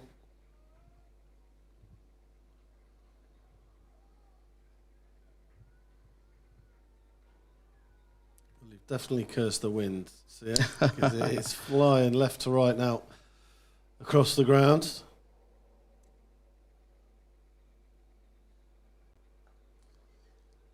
Sort of hoik at that. We'll get a single. Wildcats bowling excellently here. And the run rate has just hit 7 as well. Slowly creeping up. It is indeed. So the problem is when you start running out of overs, that starts accelerating, and not your runs.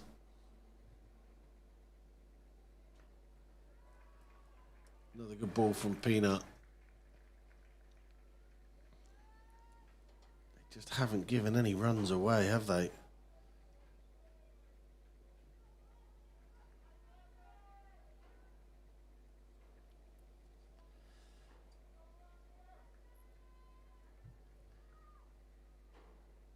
Economy rate so far: McLachlan 3, Hofmeyer 3. Oh, it's a good shot. Oh, and a misfield. They finally got the boundary they were looking for. Brayton back with the first true shot that's gone to the ropes. Driven straight down the ground. Back past Pienaar. And he moves into double figures.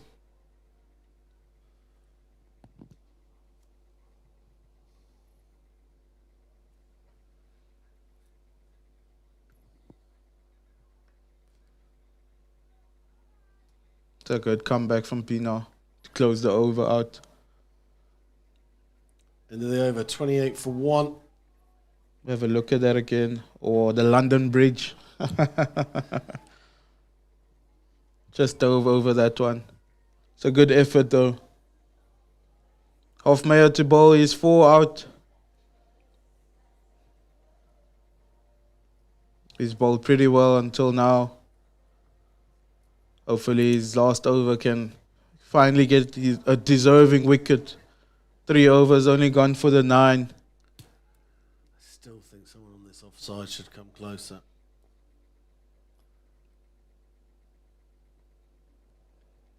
Just put a little bit of extra pressure. Good footballing skills from off. Yeah. Just to trap that one.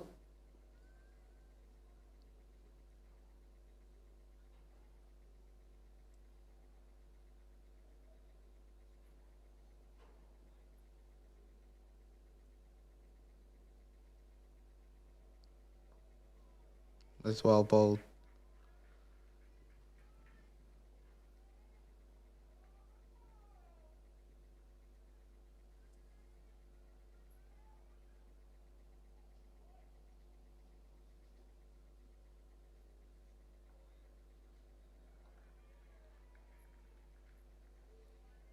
This is a tremendous spell of bowling from Hoffmeyer.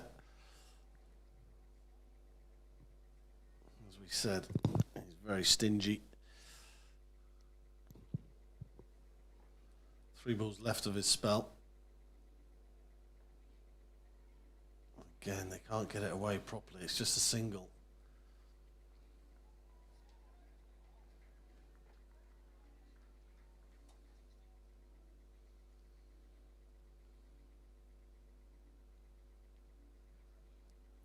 We're out of the power play and they only have one guy out for Hoffmeyer. It just shows how great he's been bowling. Bowling to his field. Not bowling too many bad balls. It's great to see from the under 12 boy.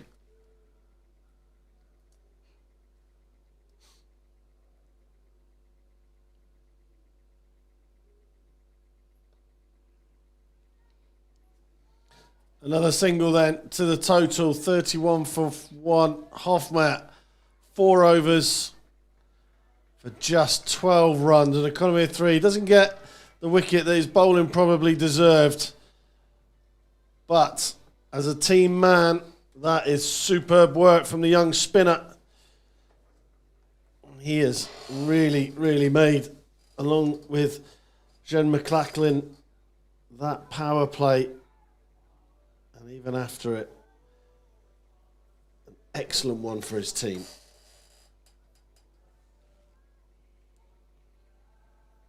The rest of the Wildcat bowlers need to back him up now. He's done an excellent job for them. You don't want the other bowlers to start leaking runs and make all that effort for nothing. Morgan van Rijn will start the next over. His first of the day.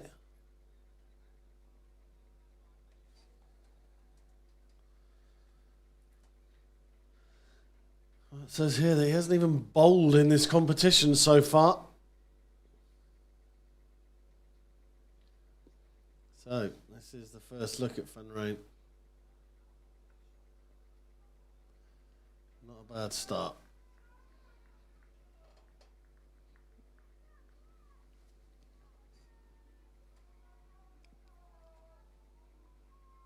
The Dragons need to find some sort of impetus into their innings. They need to start getting it along. And there's a quick single. Oh, Was that the ball or the gloves that took that off? I think it was the gloves. The bells looked like they came off prematurely.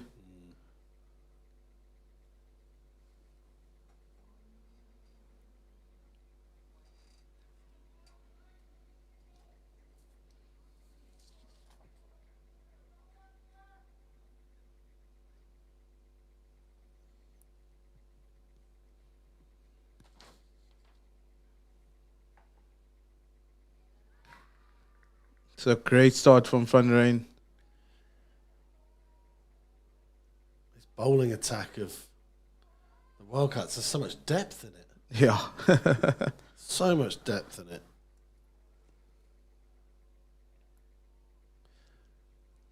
We haven't even seen the top wicket taker in the tournament so far yet. There's Valley. Just so hard to get away. Brayton back 12 of 23 balls now.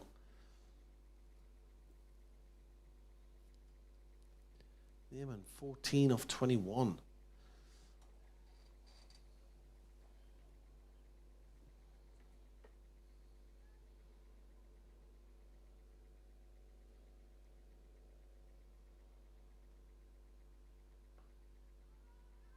There's another quick single.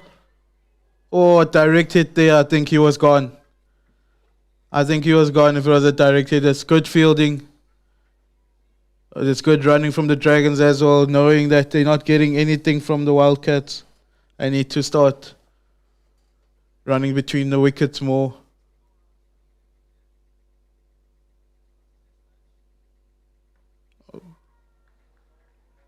The great over from Van Rijn, just the two of it. Rate slowly creeping up.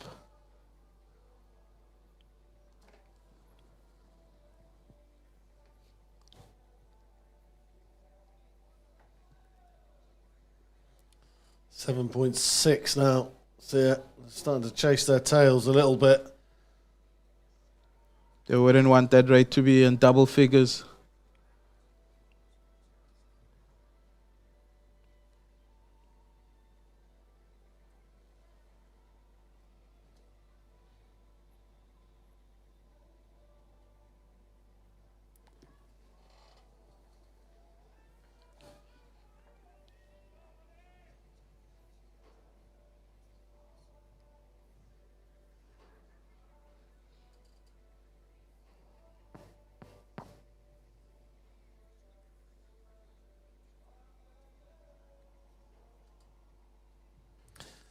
And speak of the devil, and he shall appear.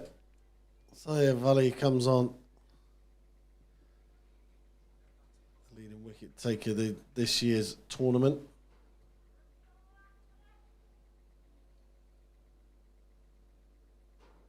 Left arm spinner, left arm offie. Left arm. It looks like it. Strange looking run up. Through and around.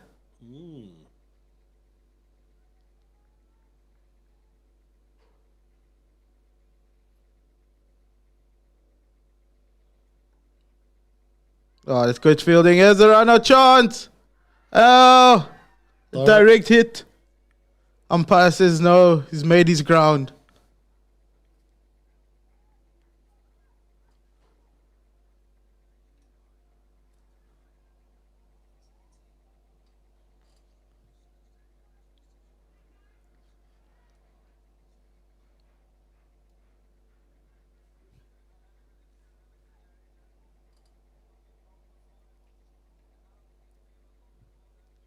Have another look at that. Oh, it's closer than you think. I think he was in. Another dot.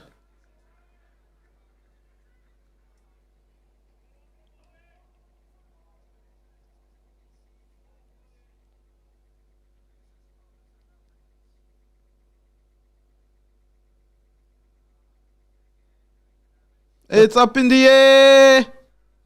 And he's gone. He's got the wicket.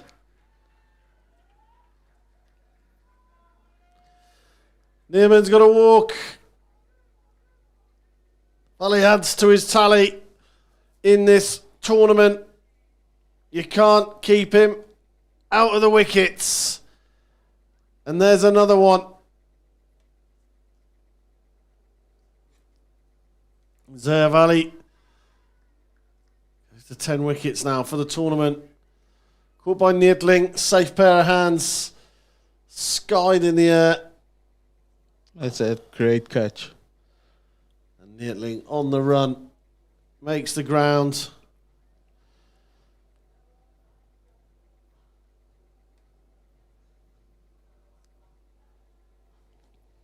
And the Dragons, it's not so much the wicket column that's the worry at the moment. Zandre Miller coming into the crease.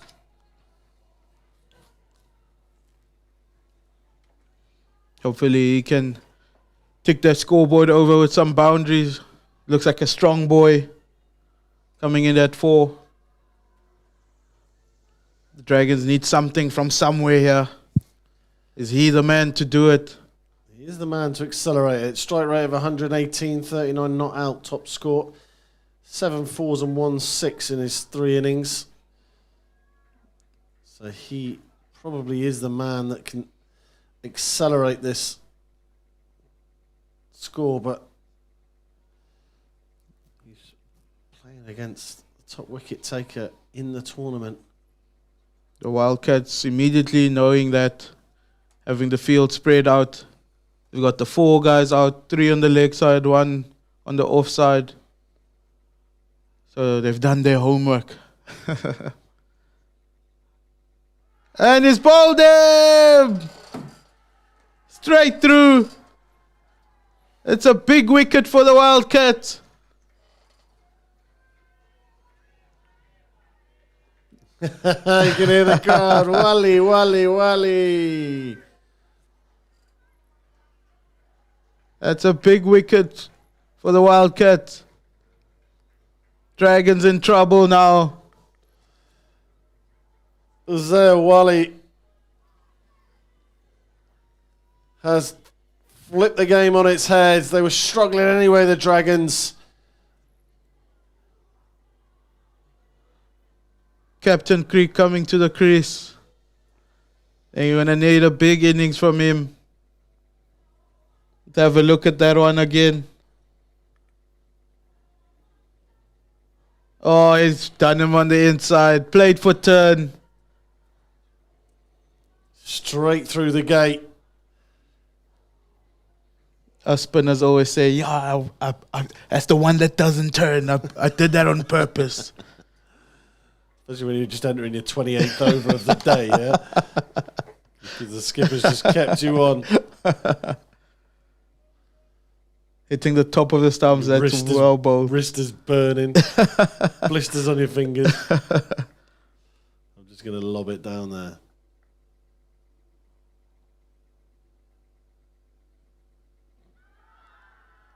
Oh, he's dropped it. Was there an edge?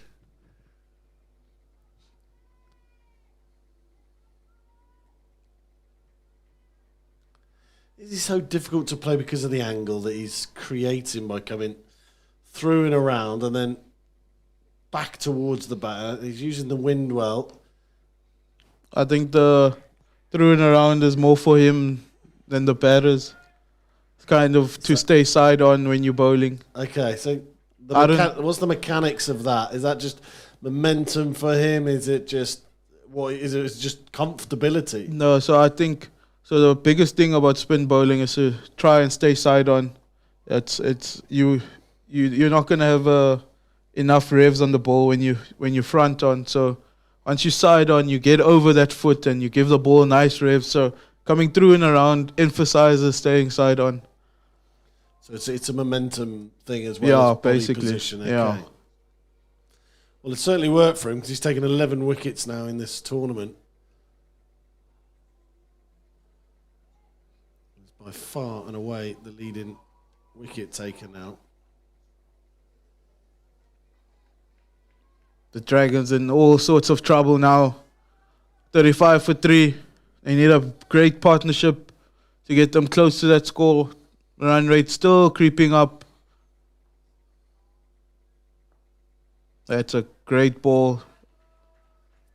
Another dot for the Wildcats. Very disciplined bowling, not too many extras. Just 35 off 10 overs.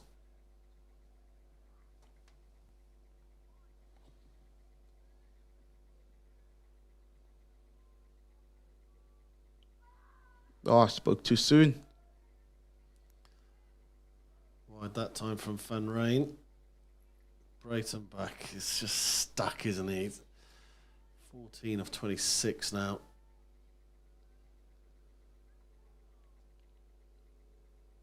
Wonder what Creek can do down the other end.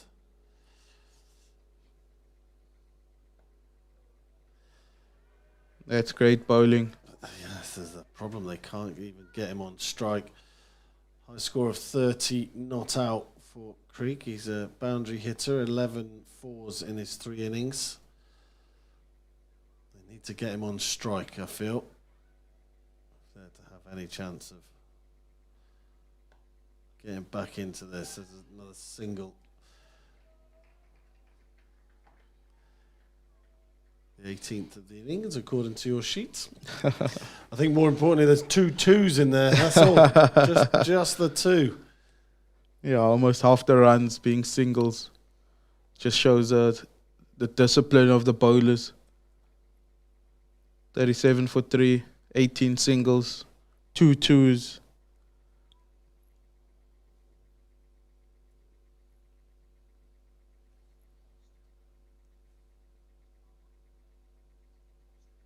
Oh, that's well bowled. Keeper probably got too excited and got closer and closer. Keeper did well to stop it, but yeah, I probably wouldn't stand quite so close to the stumps. He's going to drop back a little bit now. Wise decision, young man.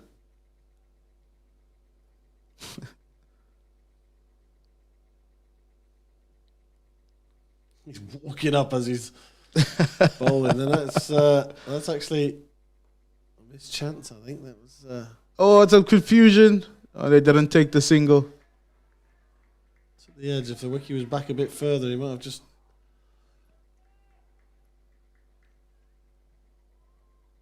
Plucked that one out of the air. As it is, they're still in a fantastic position here, the Wildcats. 38 for 3, the Dragons. The last ball of the 11th over is not going to be bowled yet. Stop, turn around and give it another go, Mr. Fanrain.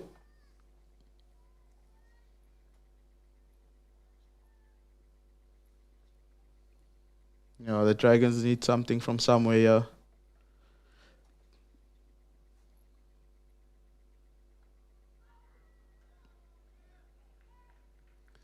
These singles are doing no damage at all.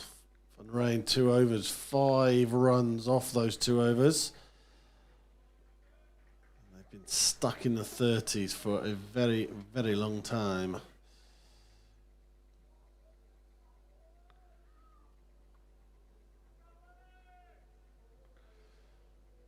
Everybody loves Wally. He's back on. They're screaming from the sidelines. They want him to continue.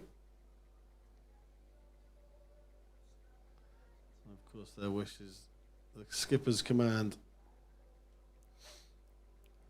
We look at the run comparisons on the screen here. See how you can see the blue worm of the Dragons is much, much further down compared to that of the Wildcats. Wildcats are on 59 at this stage.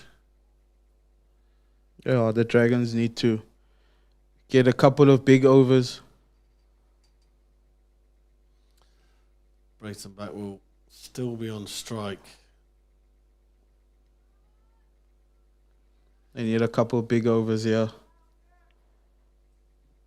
Just to bring them back into a good run rate that they need to get. Just do with a couple of overs of rotating the strike just to... Yeah, with a odd boundary here. Yeah, with just... Creek hasn't faced anything yet. He's gonna get another single. He's going to get a chance now, though. The skipper needs a skipper's innings, doesn't he? It's going to be tough when Wale is bowling. Leading wicket take of the tournament. Field spreading out for the Captain Creek. He might know that he can hit a ball.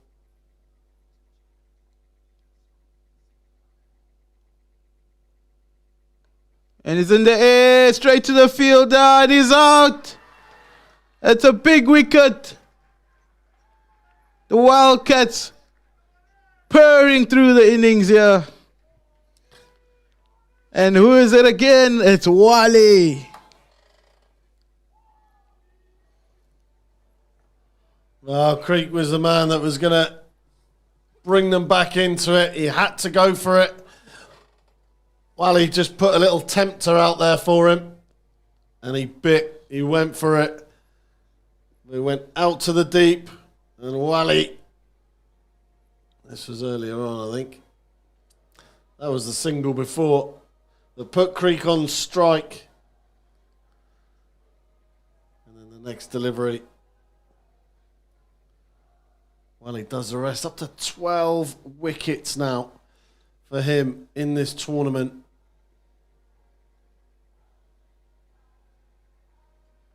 The Dragons in all sorts of trouble now. The 2 guys with very good strike rates are back in the dugout.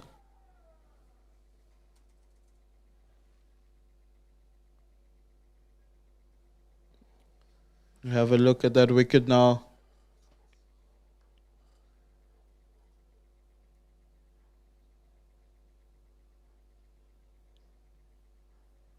Oh, the little clap. Catch it! Oh, he's hit You beauty! the rule of Panamera.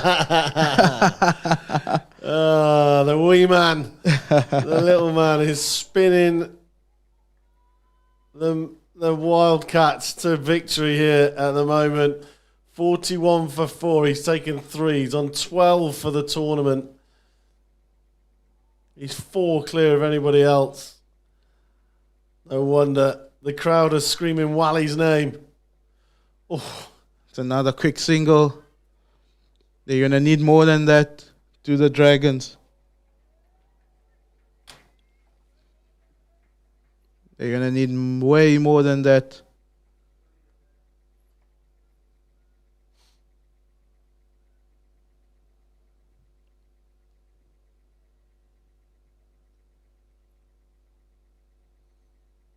Oh, and he's tempted him. He almost bowled him. Just got an edge on that.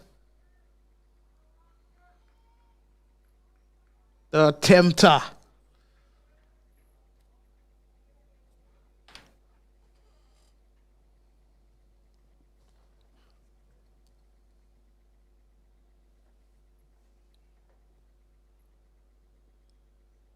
Two more balls left in the over for Ali. There's another quick single. Singles up to 22 in the innings. You're going to need to find a boundary somewhere.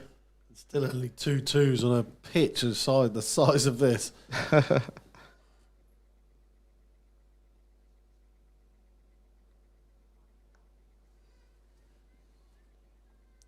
Another single from the final ball of Wally's over, but another wicket, 3 for 8 for him now. Fantastic figures off 2 overs.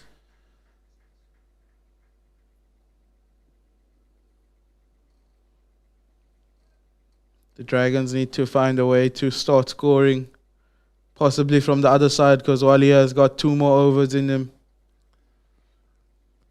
Would you believe when these two met in the very first game of the tournament, the Dragons won by 7 wickets. 120 for 3 they hit. Almost identical scores, huh? Yeah, 119 for 4 was the Wildcats.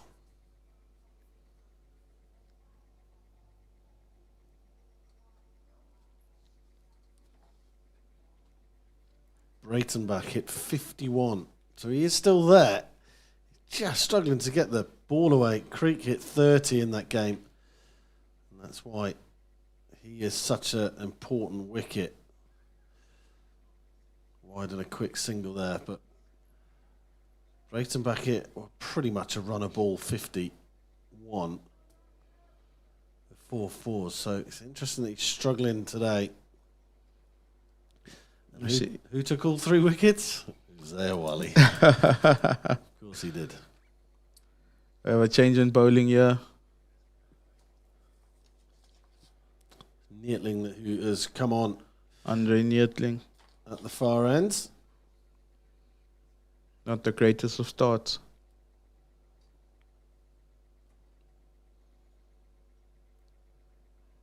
Long on and long off, just swapping. Oh, it's well bowled.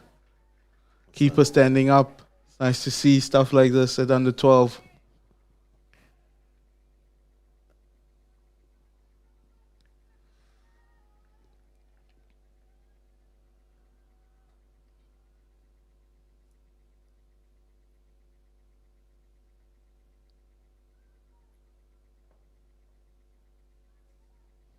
With another quick single.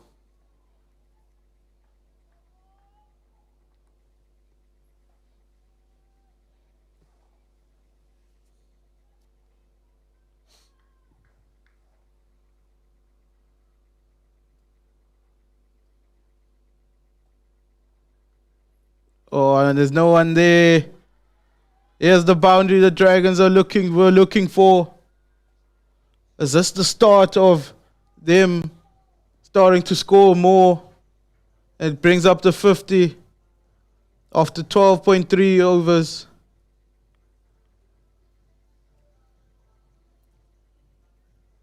Slow going for sure.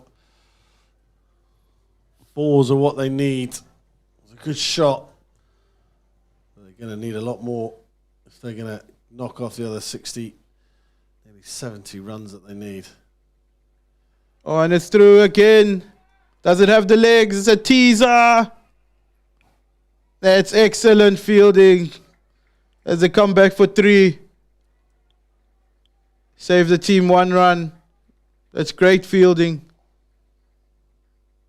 This is better from Brayton back. He's starting to find his eye. You can see he's jumping around in the crease now. He's found some energy. Can Gordon back him up? Dylan Gordon, who's one of the wicket keepers we saw for the Dragons earlier. Very open stance. Oh, there's that cover drive. Excellent shot. The run starting to leak now. Andre Neitling under pressure. 14 off the over with 1 to come. Surely the Dragons couldn't dig themselves out of this hole. But with shots like that, you never know. There'll be another single for 15 off the over. My word, could they do with a few more of those, Sia? Indeed. It's a big over they're looking for. Obviously, with Wally bowling well from the other end, they need to find runs somewhere. I think the easiest thing to do for the Dragons now is just get singles off Wally and then try attack from the other side. He's got 2 overs to go.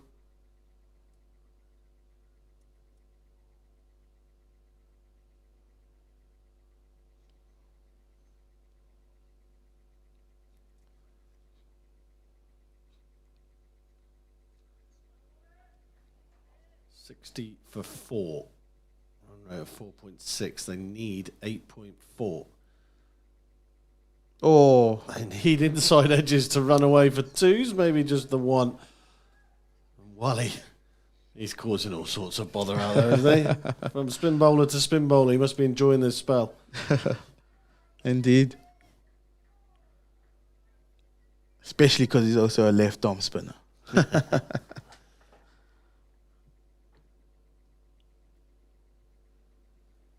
after your own heart.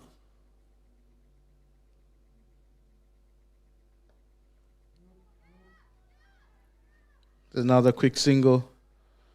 I think this is the way to go against Wally. Just get the singles off him and find the runs on the other side. Just don't lose too many wickets. That's cover driven. Excellent fielding. Keep it to 1.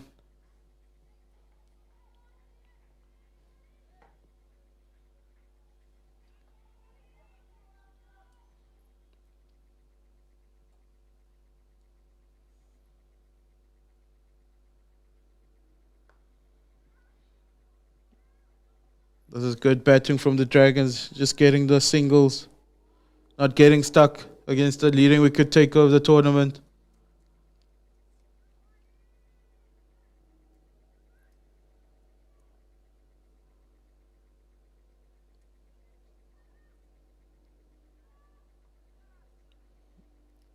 And they take out another fielder on the offside. I love the way Wally did that. He looked at it and went back.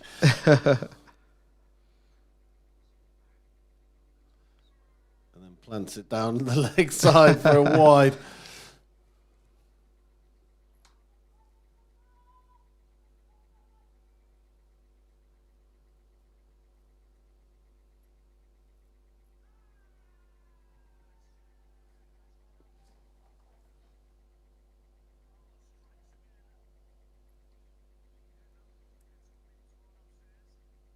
Oh, Well, he's just lost his shape a little bit in there.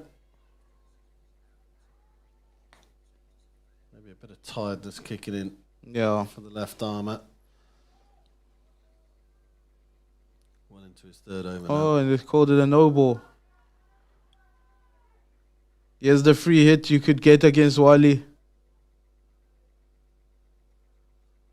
Have a go, son. Well, you're going to have a go, Brayton back. It does as well. But just get one for it. Powerful shot.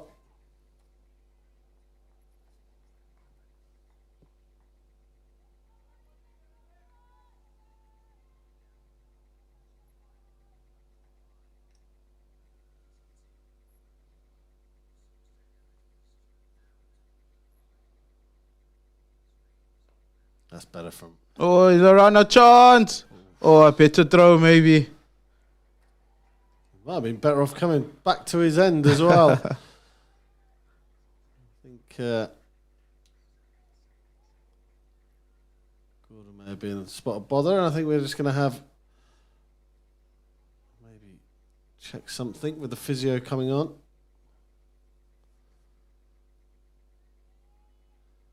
Just a little bit of refreshment needed. So, game situation, 69 for 4. Spot of bother, aren't they? In all honesty. About 50, I think 50 from 36. Still game on. It's still very much game on. One big over and it takes it back to a runner ball. Well, Nietling went for 15 off the last one. If they could knock off 15 now.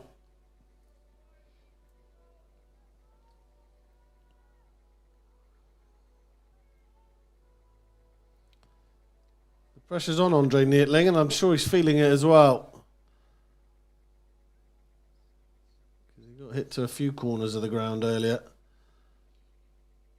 McCaughlin realizing that the runs are leaking now, has brought himself back on. I think it's a good decision. Take the pressure off Nietling.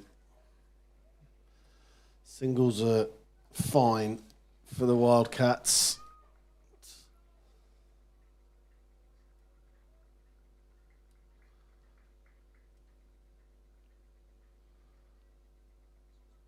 Plenty of protection behind the wicket.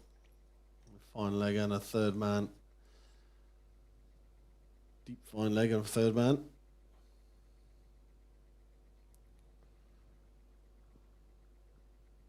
For exactly that shot. Another single to the total.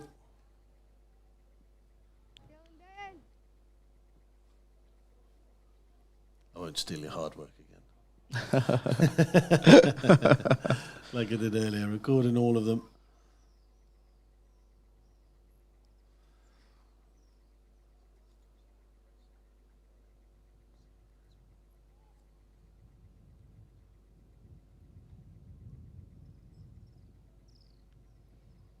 No, that's a wide.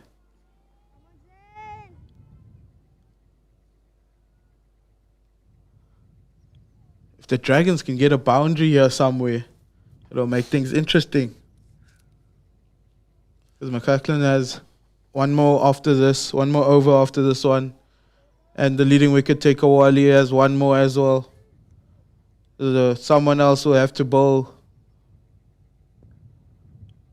That's hit out to the offside sweeper. Just for one.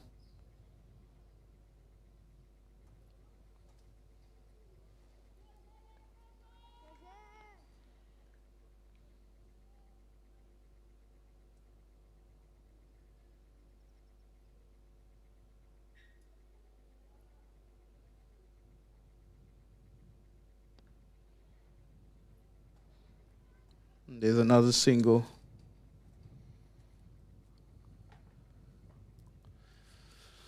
Dylan Gordon has a higher score of 28. He's only batted once in this tournament so far. 28, 2 fours included. So they could do with another. Oh, and he's hit that. Can the fielder get there? Oh, it's a great effort. Oh, he got there. He just didn't quite get that hand low enough to the ground to stop it. But a great effort and another 4. Gordon, he just quickly, without noticing, popped himself up to 17. That's the boundary they needed. Just to make things more comfortable for them chasing. Their running between the wicket has been excellent. So with the boundary coming, it makes things a lot easier. Last ball of the over. Oh, and he squared him up. He was looking for that boundary again. It's a great over for the Dragons. 5 to go. 41 needed off 30. And the Dragons have just crept their way back into this final.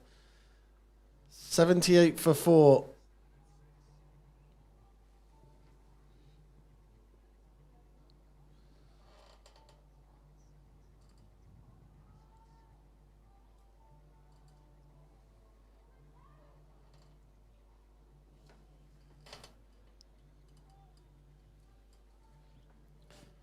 Five overs left. We could be in for a very exciting finish here.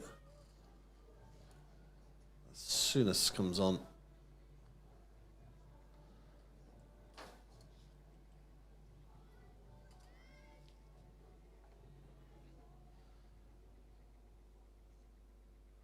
James Souness with his first delivery of the innings. Good rotational strike. Pressure moment here. 8.2 is the required run rate. So it hasn't fully got away from them yet. The Dragons are still very much in this. Yeah, it's good bowling.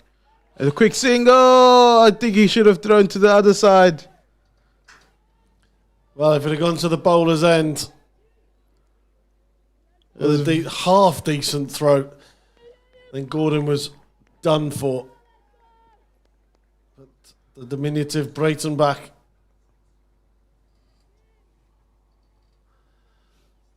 is still there. There's another quick single. Still nudging singles. Are you worried about this as the skipper of the Wildcats? Are you worried at the singles, or are you quite happy? I think you're definitely worried about the singles.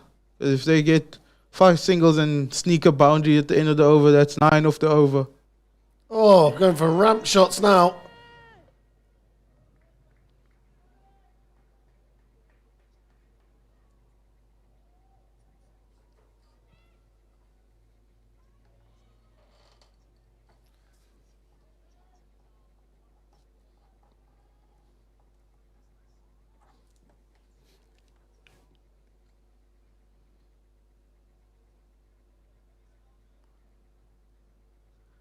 Oh, that's the dot they were looking for. Just to get that rate up. As you said earlier, the less the overs are, the rate keeps climbing if you don't score close to it. The rate will climb up quite high every single ball, the closer you are to the 20 over mark. That's a good shot. How's the running between the wickets? Is he coming back? He's coming back for the second. A good throw here. And he's safe. It's excellent running from the opener.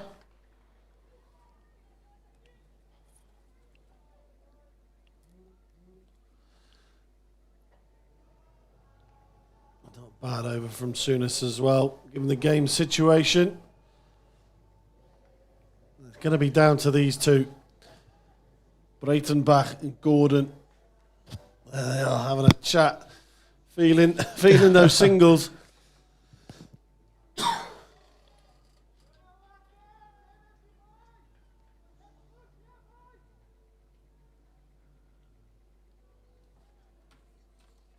Yeah, we have Fun Rain coming back into the attack.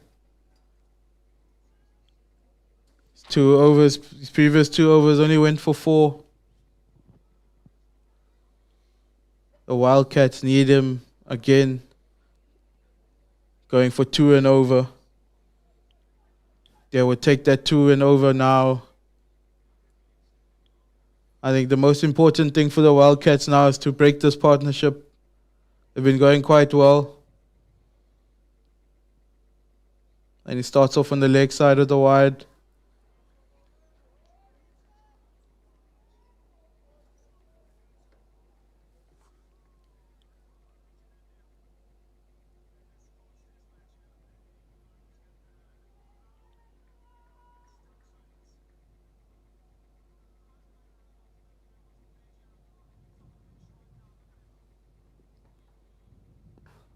That's a good shot. Oh, and he's put him down. They're coming back for 2. Excellent running. Well, there was the chance to break the partnership.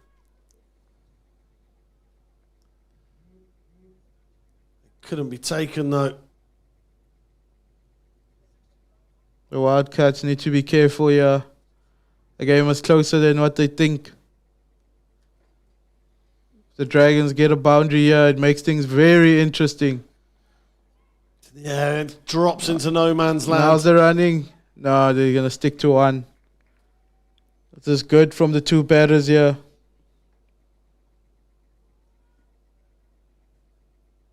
Yeah, we have a look at that drop catch. Can't see from that angle. It was a tough one, but that's a wicket the Wildcats would have loved just to break the partnership.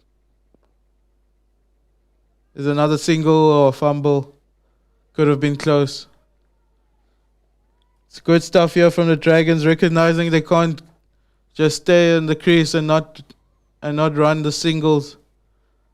Dot balls are not what they need now, so it's good running from them. It's kind of a tip and run situation. It's it out. Just for 1. They're going to try run 2. No. It's great fielding. Just a 1. Van Rijn. Just trying to rein this. Stem the flow of the runs. Here's where things get interesting. If they get a boundary here, it brings that rate back to normal. Getting slapped down the ground. They're going to run faster. They need 2, surely. Yeah, they're they go run 2 as well, and they will get them. And possibly a 3. If they turn and go, they do turn and go. The pressure's starting to mount now. Wildcats just struggling in the field for the first time in this game. And the partnership comes up at 51 between Boland Park and Gordon. It's come off just 34 balls. They have dragged their team back into this. Is it too little, too late? This is a big, big delivery at the end of this over.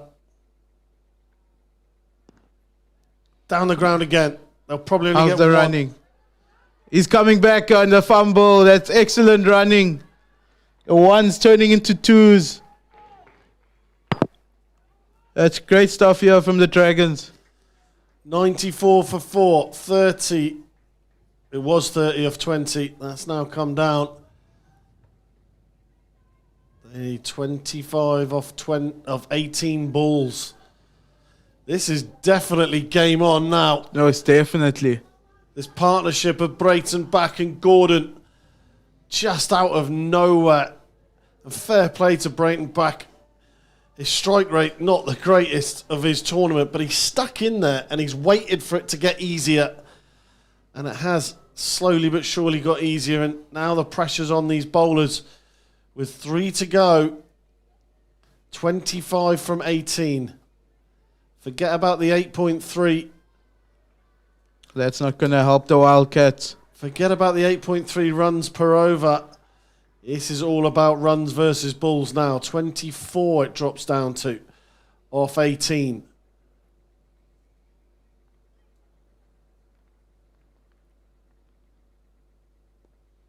That's through the gap. You're going to have to run the second. Yeah, it's good running. Another 2 from the title. Don't go anywhere, folks. We are in for a blinding finish here.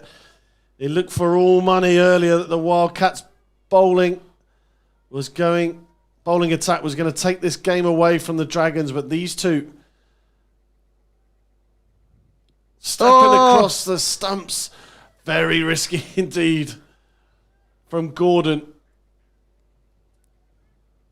I think you must keep things simple. They've been doing a great job so far.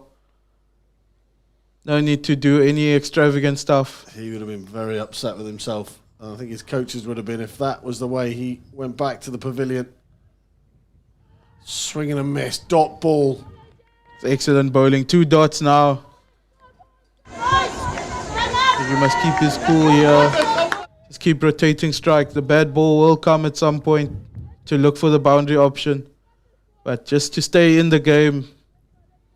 Don't leave too much to the last over. There we go. How's the running? He's on his... Oh, and he's coming back. That's excellent running. The throw was just too loopy in the air. It needed to be flatter to put any pressure on. Gordon moves on. The running for the Dragons has been good. 41 singles and 7 twos. And it's over the top. Are they coming back for 2? Yes. Another 2 brings up the 100 off 17.5 overs. As I was saying, there's 41 singles and 8 twos. So a lot of running for the Dragons. Not too many boundaries. Oh, and there's a 3 as well in that. And now it's a better throw. Would have made things more interesting than come back for another 2. The Wildcats slowly losing their cool.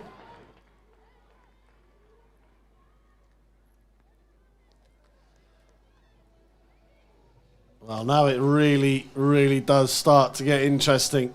103 for 4, so plenty of wickets left in the hutch. Who do you bowl? Who do you bring back on? Let's have a look here at the Wildcats bowling. McLachlan's still got 1.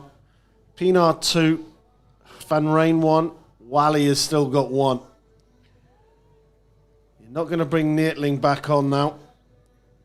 So who bowls his last 2 overs for you, Sia? Wally's surely got to bowl one of them. He has to. I would have bowled him now. Just to slow things down for the Dragons. But the Dragons running between the wickets has been excellent. You saw Breitenbach on his haunches there. He's probably tired of running. I think in those 41 singles and 9 twos and the 3, he's probably had 90% of that. 16 off 12. Van Rijn ball in hand. Can he stem the flow? That's a brilliant shot down the ground. He'll just get 1 this time though. 15 off 11.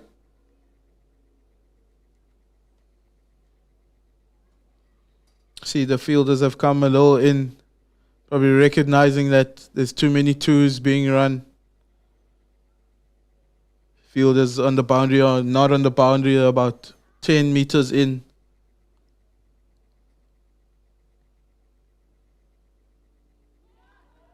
That's a great dot for the Wildcats. Gordon annoyed with himself. Full and wide. Threw the bat at it, but it was too wide for him. He needs to gather himself, get back in the game. Shrug it off.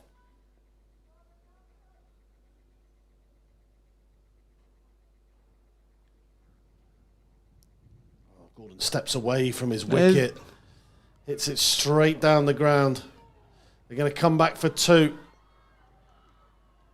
And comfortably get there. Breitenbach, the unsung hero of this innings so far.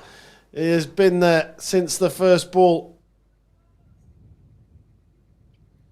And he's still there. 47 balls later. With 39. Gordon on 38. I think they love that sip of water now. They've been running excellently here. A lot of ones turned into twos.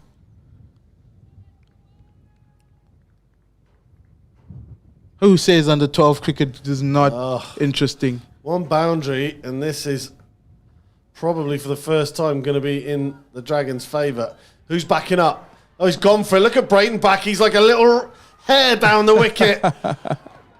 Good man, good man. He turned a 1 into a 2. Sometimes it's best just to hold on to the ball, kill it. Yeah. You don't need to throw it. Or in that scenario, throw it to the keeper. He's got the gloves. He has more chance of actually catching it and not going through. There's another one. There's another. That will be a single.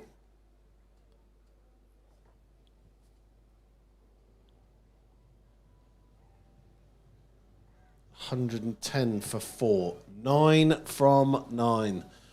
The run rate is down to 6.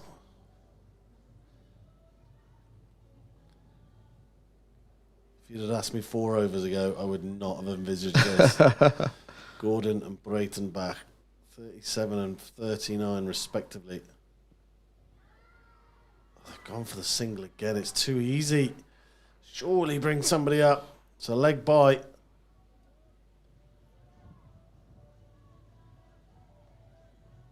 This is heroic stuff from these two.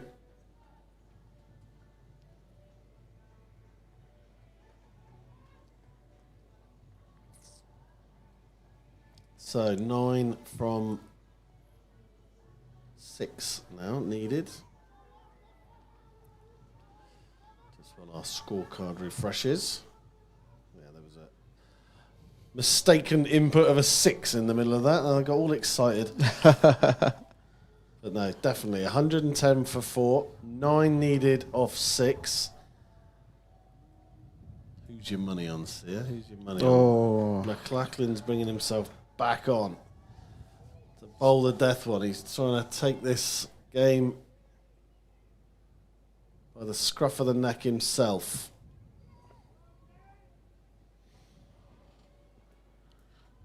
He's got long on, he's got long off for that straight drive that Brayton Back's been playing. 5 men out in total. Trying to stop the boundaries. If he can bowl 6 singles, they win it. I think you should target the offside. There's no one out on the offside sweeper. Nudged into the onside, just the single. 8 from 5.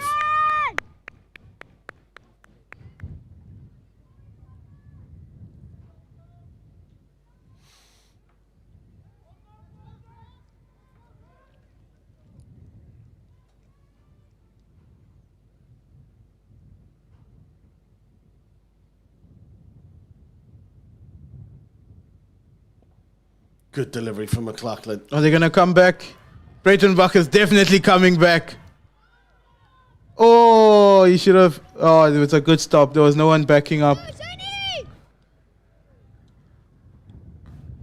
How good has Brayton Back's running been between the wickets? He's probably forced 10 runs just from his running.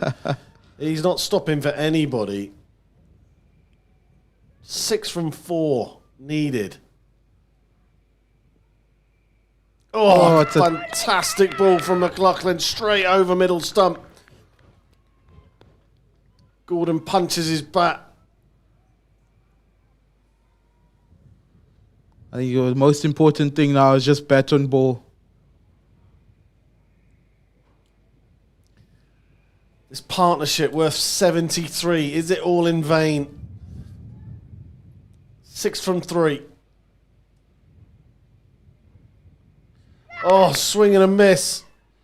How's the running? And they've made it through for a bye. Brayton Buck recognizing they can't not have runs in each ball. Super over, anybody?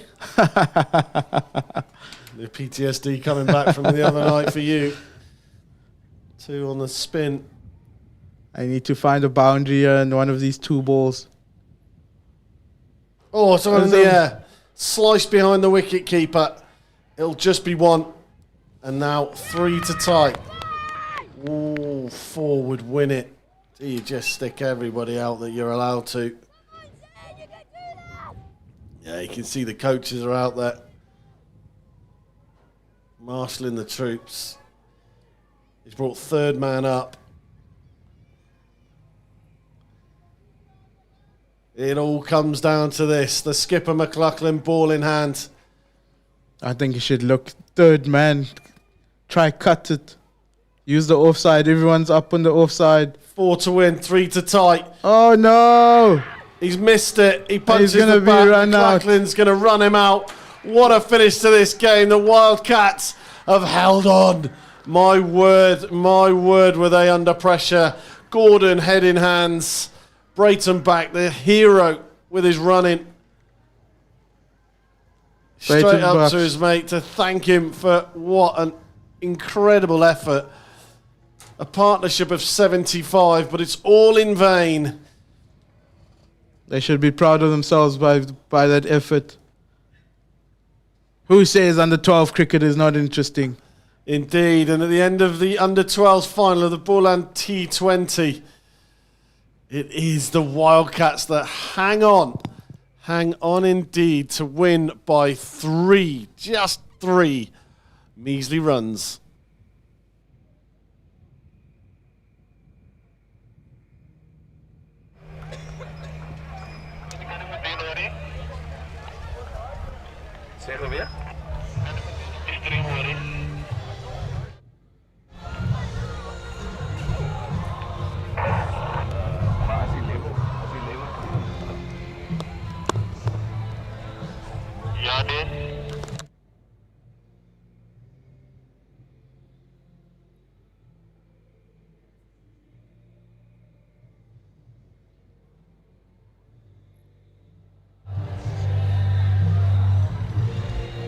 Got them in nowhere.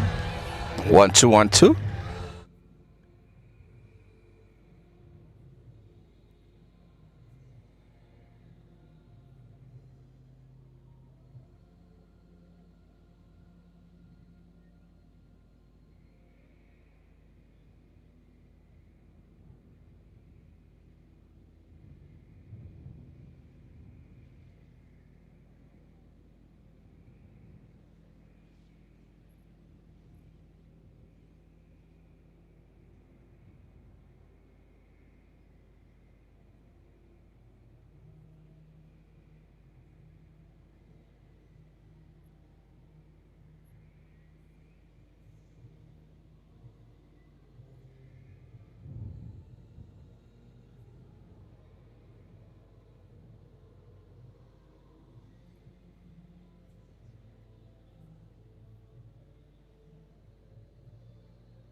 Well, what a final we had just then in the under-12s at the BOLANDT20.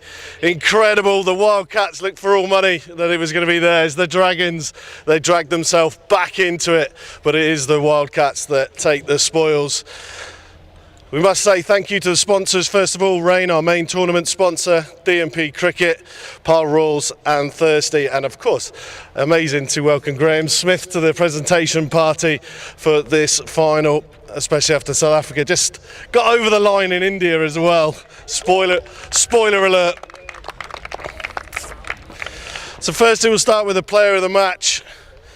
It was an excellent knock. It wasn't to be for him, but a brilliant 41 not out for Anton Breitenbach.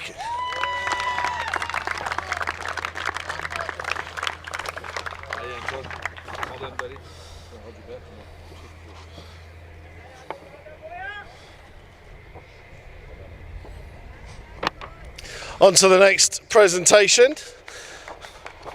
Not sure if he's with us, but the batter of the tournament. He'll receive a bat with all the signatures from the Pile Royals 2025 team, a D&P voucher of 600 Rand and an SA20 ticket, thanks to the Pile Royals and D&P. He played for the Eagles. He got 153 runs in 5 games, and his name is Heinrich de Schwart. He isn't with us at the moment, but we will make sure that Heinrich gets that. Now, the best bowler of the tournament will receive a loop from Rain with 6 months free data. A loop, for all us oldies, is a 5G Wi-Fi router with a stereo speaker. So thank you to Rain, and of course an SA20 ticket. He took 12 wickets, 3 for 12, 3 in the final as well. We could hear his name being chanted around the ground. Of course, the best bowler of this tournament is Uzaiya Wali. Well done.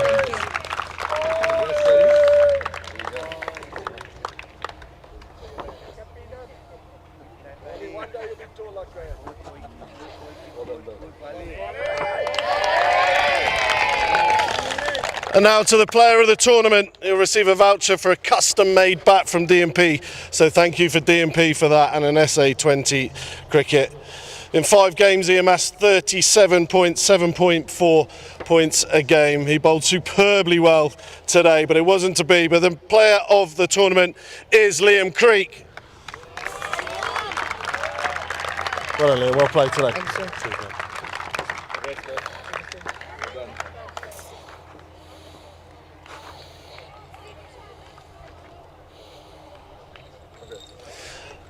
And before we get to the team presentation, I think it's worthwhile, all of us inside the ground, appreciating the show that the boys put on today in the most magnificent final.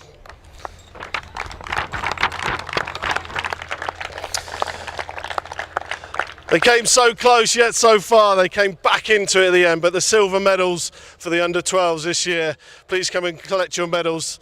It is the Dragons.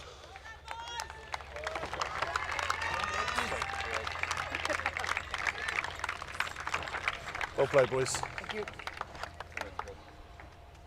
I like it, boys. Almost.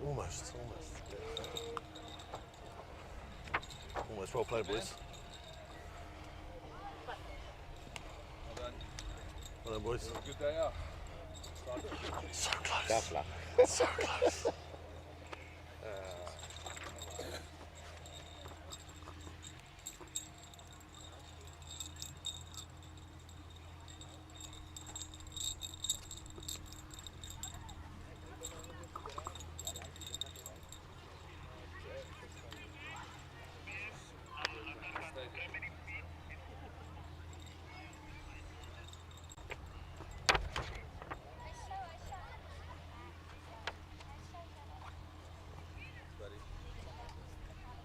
Coach.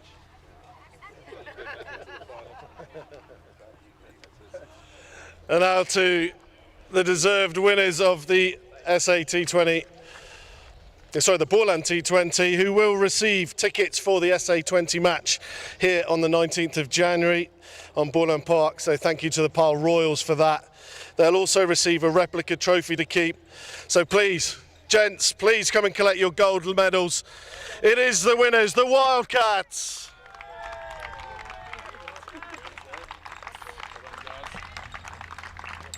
Captain. How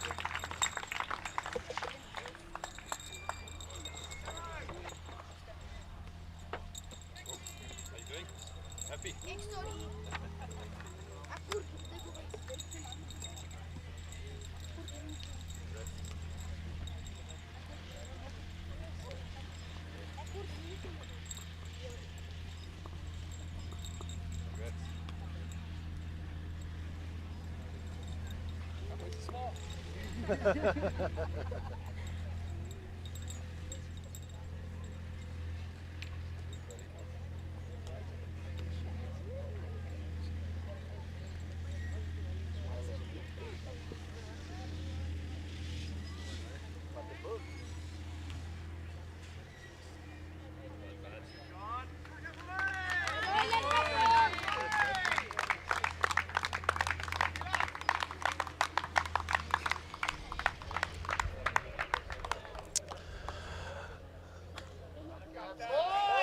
Ladies and gents, your winners of the under 12